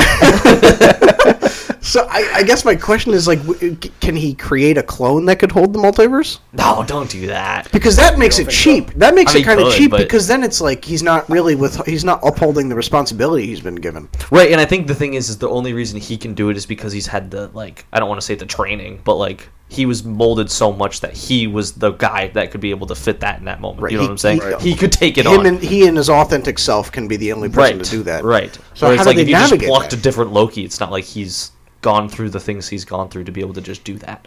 Unless Doom want to do that. Does Doom just knock him off the chair and grab the timelines, and that's how Battleworld comes together? Just puts them in his pocket. Hey, I don't know. I guess that's my question. How do they do that? Yeah. I almost feel like there's going to be a couple things where we might be sitting there and we might be like, I don't know if that's consistent with lore, but okay. You know what I mean? Just because, for sure. Because they kind of have to. Going into Doomsday, yeah. I almost think because there's people who are going into this having not seen 3 out of 10 of the shows, you know what I mean? Or they missed a couple movies. So maybe people don't even care. Maybe people don't even care. You know? Maybe they won't. Maybe it's just us. Yeah, that are going to be sitting there throwing apples at the running up and punching the screen. right. Okay, well that's pretty logical. I guess we'll have to see. Tom is the one that I think I'd be okay not seeing in Doomsday, but I'm sure he'll be in Secret Wars. Especially if you'll just see that's where I'm at. Yeah. Okay, and then finally, Doomsday ends with what? Leading us into Secret Wars. How do you think this movie ends? Oh boy! Not to put you on the spot here. We hear rumors about a TVA fight. We hear rumors about... Right. Here's the thing. They don't even know how it ends. Script not finished. It's never finished. It's never finished. So I think... I wonder if we're getting... there's going to be a major battle scene at the end of Doomsday. Yeah. We all think. I wonder if it's... do they save Battleworld for Secret Wars? Probably. Right? I'm sure we get some glance, maybe the final shot is Battleworld or something. You know what I mean? Yep. I don't know. So I wonder if Doomsday plays out, because we've heard the Russo brothers say they don't want it to just be Infinity War and Endgame again. Yep. Where Endgame was the big battle took place at the end. Yep. I wonder if Doomsday we see the big battles take place at the beginning and middle, and then the end of Doomsday, we're it's more just an intense destruction. There's been destruction the whole movie. Yeah, we've lost people. You know what I mean? We've lost timelines, planets, whatever. And we see at the end of Doomsday is where Doom has, I guess won. And there's not many characters left, and the last however long of the movie, maybe 30 minutes or whatever, is literally him just putting Battleworld together, assembling it. You know what I mean?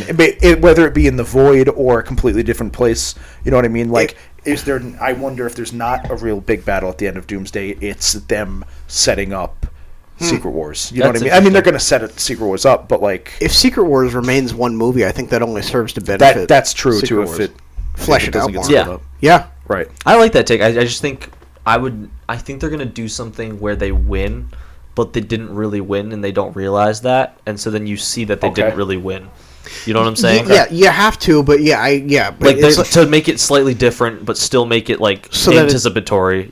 So that it's not like just a rehash of Infinity War. Yes, it's like they either don't know, or the very end is them just realizing oh crap. Right. I don't know, something like that. Okay.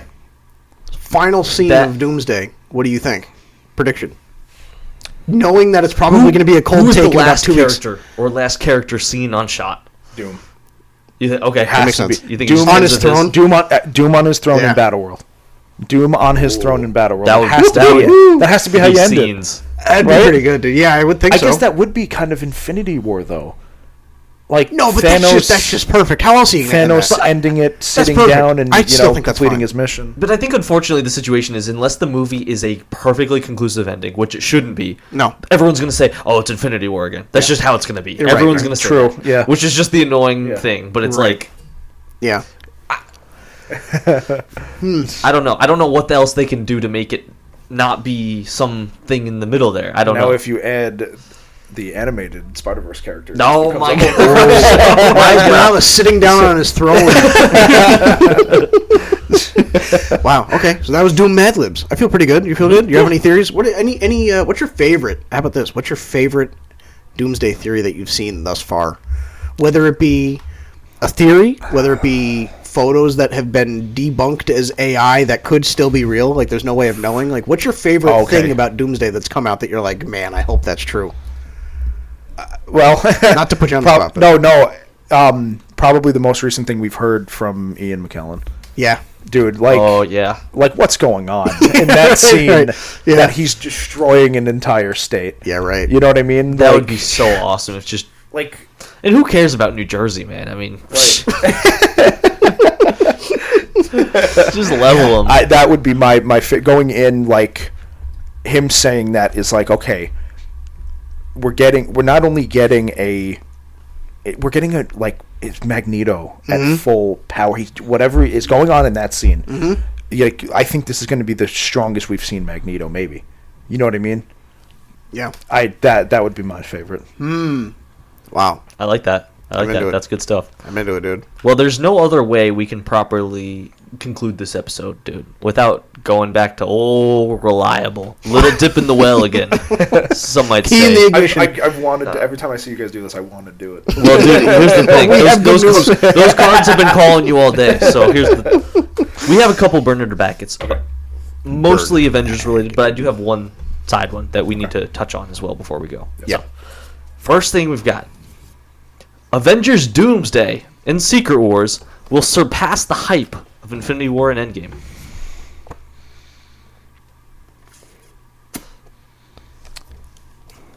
Three, 2, 1. Wow, I'm burning it. I'll burn it. Yeah, I'll back it. No, I get it. I'm on the fence. I get it. It's not a. You can make an argument either way. It's not easy. No. Yeah. Do you want to lead in with this? I'll back it because if we're just talking hype and not box office or anything like that, sure. We are getting characters that in both of these movies, and then especially if it's split into two, Secret Wars. Mm-hmm. We're getting characters that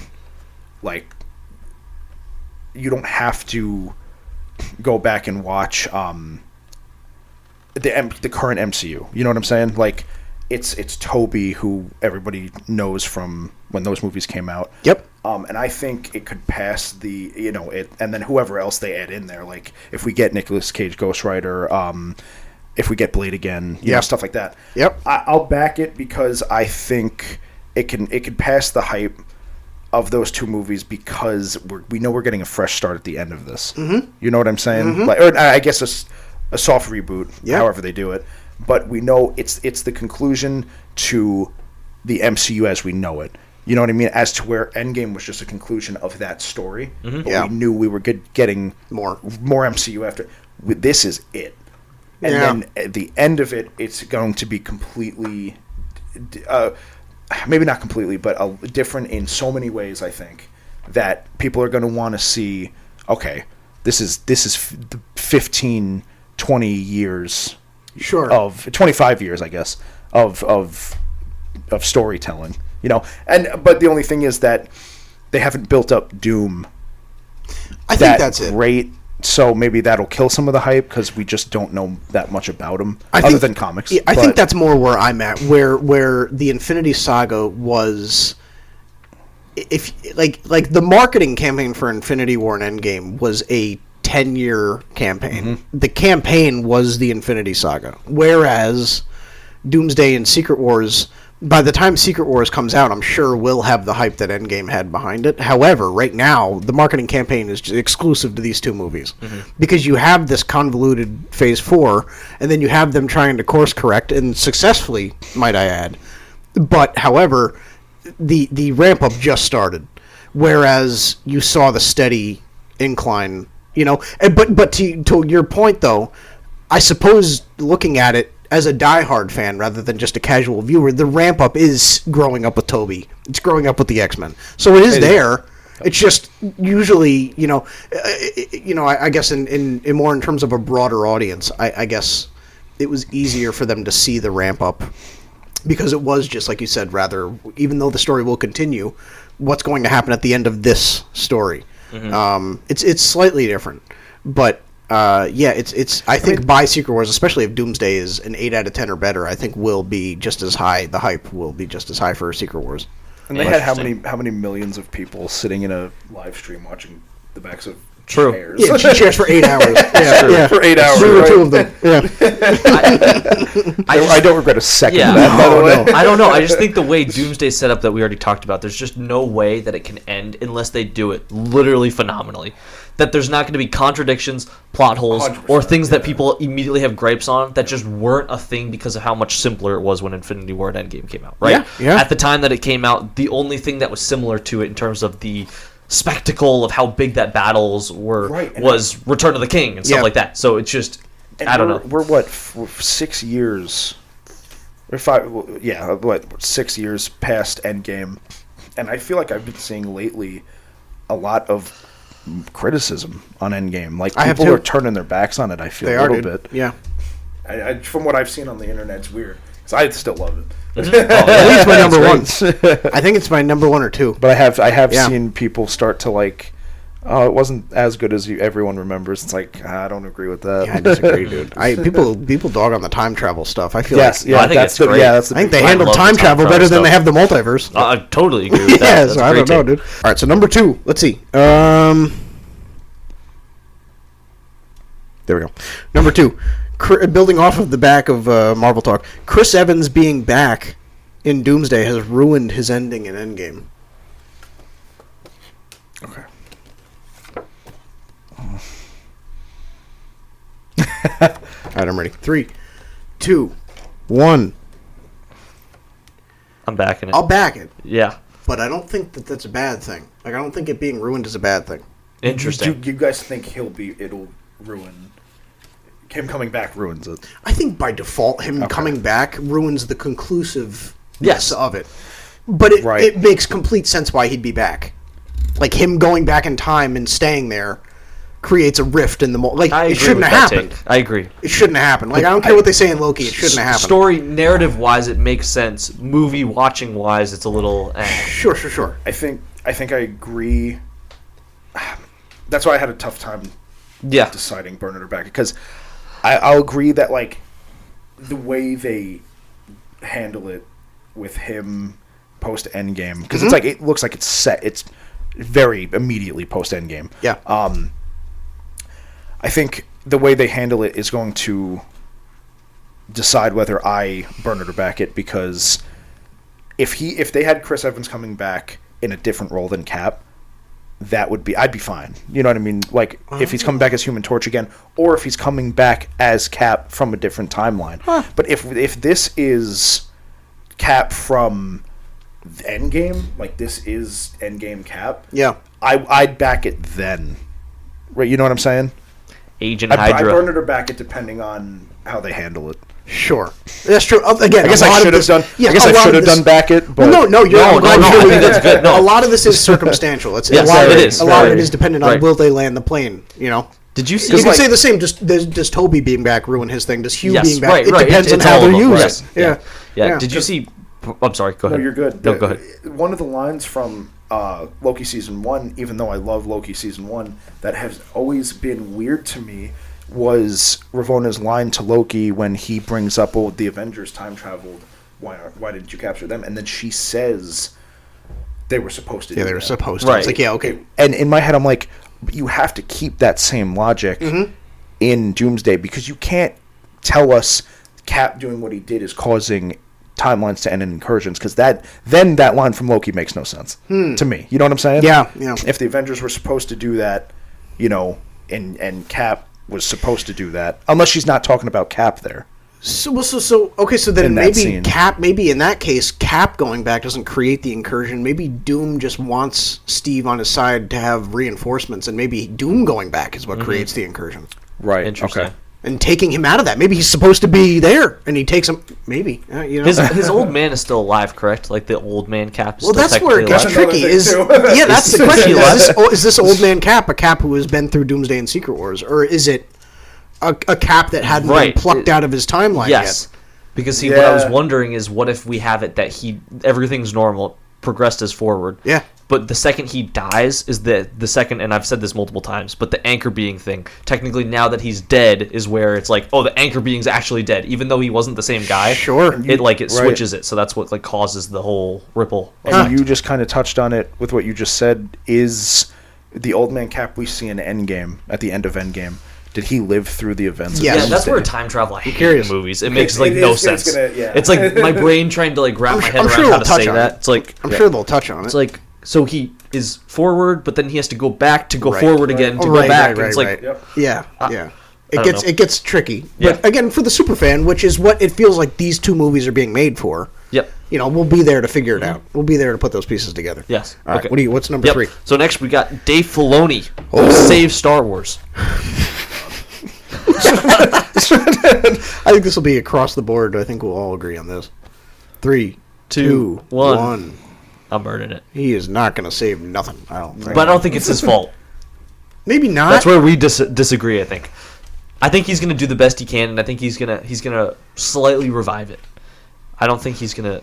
I think he'll keep holding the animation strong, but I just don't think people care that much anymore. Yeah.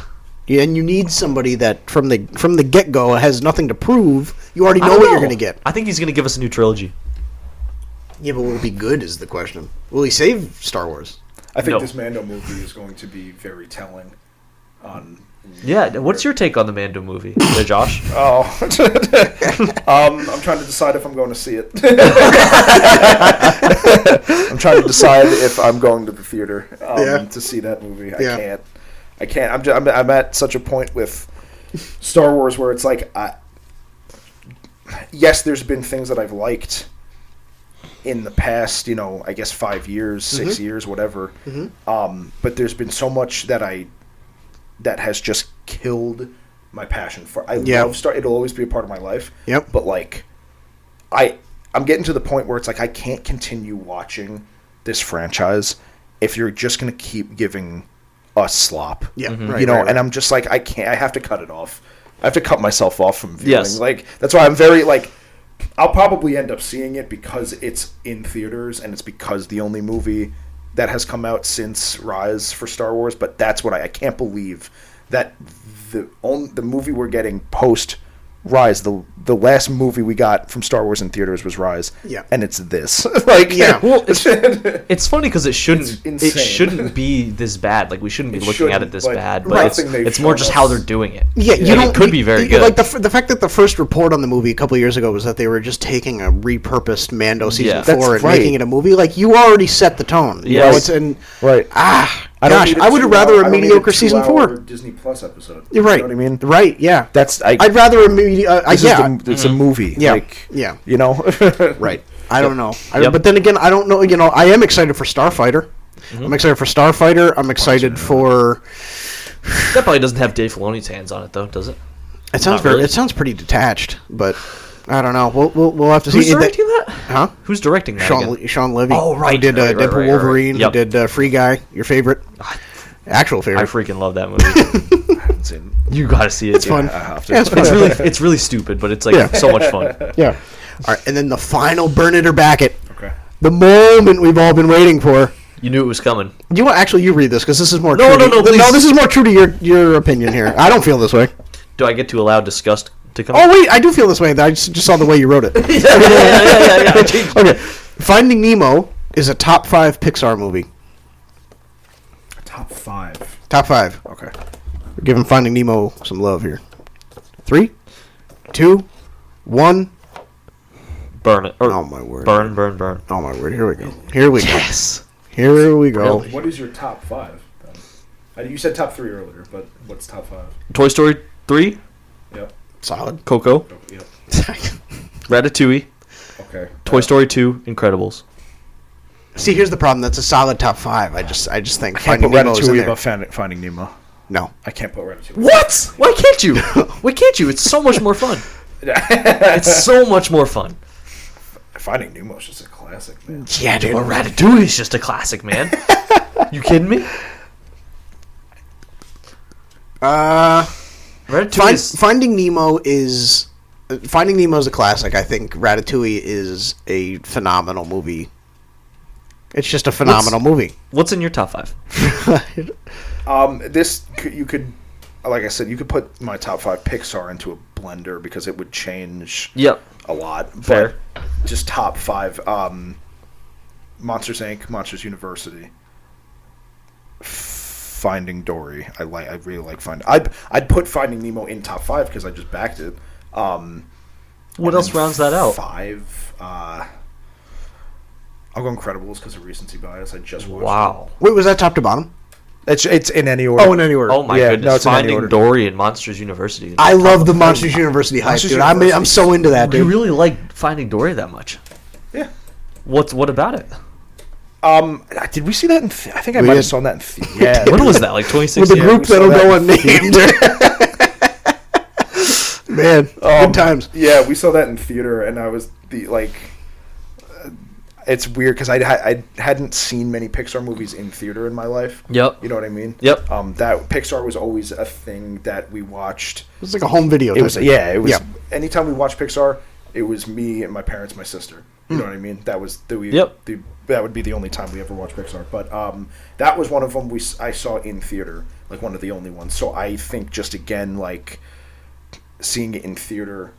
It being the only one of the only ones I've seen it in theater. I know that's like a dumb reason, but yeah, I do really like the and I think I laugh at it the more I get older.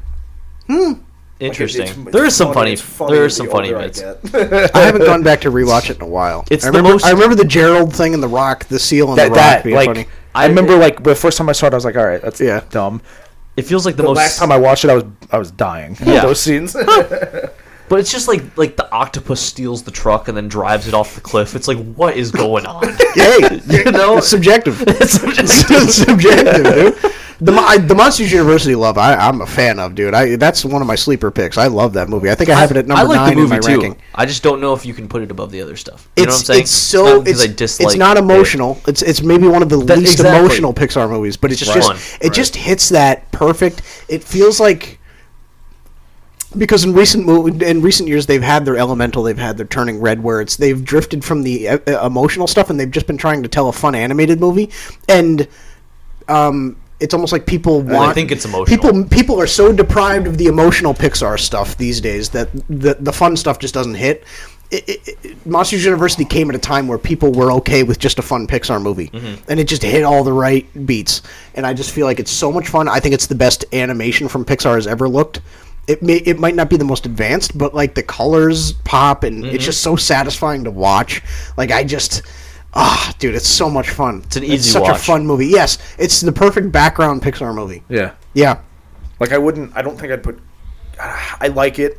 I don't think I'd put Cars in my top 5. No, but I it should like be it a up there. lot, but I'm glad you're right, giving it love. it's like 6 for me. I'm glad you're giving it love. I love the Toy Stories, obviously. Yep. But that's why you can my top 5 just changes a lot. Because if I were to sit down and watch the Toy Stories right now, I would say, okay, they're in my top 5. Yeah. But right. then, like, where I have to have Monsters University and Monsters Inc.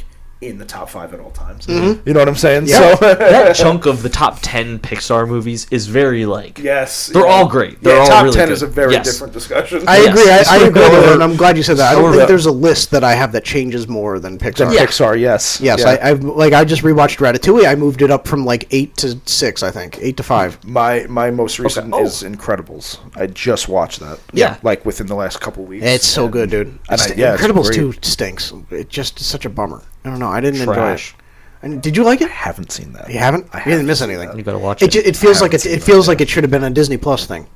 Okay. I'll tell you what's not in my top 10 for Pixar is WALL-E. You have come to the right place. You have come to the right place. We are Wally haters here. We Professional. are. Professional. Professional. Have it tattooed on my back. Some of the best, they might say. It just isn't, I don't know, aesthetically pleasing. Creative idea. I don't know. Again, it's the up thing. It's peak sandwich. Great beginning, great end. Then in the middle, you've got... Also not my top 10. I almost just think it's, the film you have to respect, but you don't have to love. That's a good take. That's how I felt about Ratatouille for a while, and then Oh I rewatched it because as a kid, I feel like you So resonate with the good. toys, you resonate with the cars, you resonate with the You don't monsters. resonate with the rat. You don't resonate with the 30-year-old culinary chef. You You don't resonate with the rat that just wants to cook. he just has a dream. You don't resonate with the rat in his dream. If that isn't relatable, I got nothing for you. I don't know, dude. Yeah, I think it didn't click with me as a kid, but Yeah. I don't know, you latch on as you get older. Yeah, and, little you know. latch. Little latch, nothing like a little latch. Just something a little latching. Man, all right. Well, what do you think? What do you think? I feel good, Josh. Wow. Do you feel good? You feel good? You feel good? Feel like you said your piece? Yeah, dude. Thank you Wow. for coming on, man. Thank you for Seriously, having we're me, guys. so Yeah, so dude, glad this to is have you on. long Seriously. time coming. Long time guys are coming. killing it. Next Wow. episode will be the Mando and Grogu reaction. Actually, yes. Can you? Yeah, you might have to appear on for. Mando and Grogu. Yeah, I will. Yeah. I'll have to hold you to Guys, it. if you guys That want would me be there so for that, perfect. Yeah, dude. So That'll be fun. perfect. Oh yeah, yeah. Any last words? Anything else? No, I don't Feel think good? so. Feel good? But maybe this ends here, or maybe it really starts now.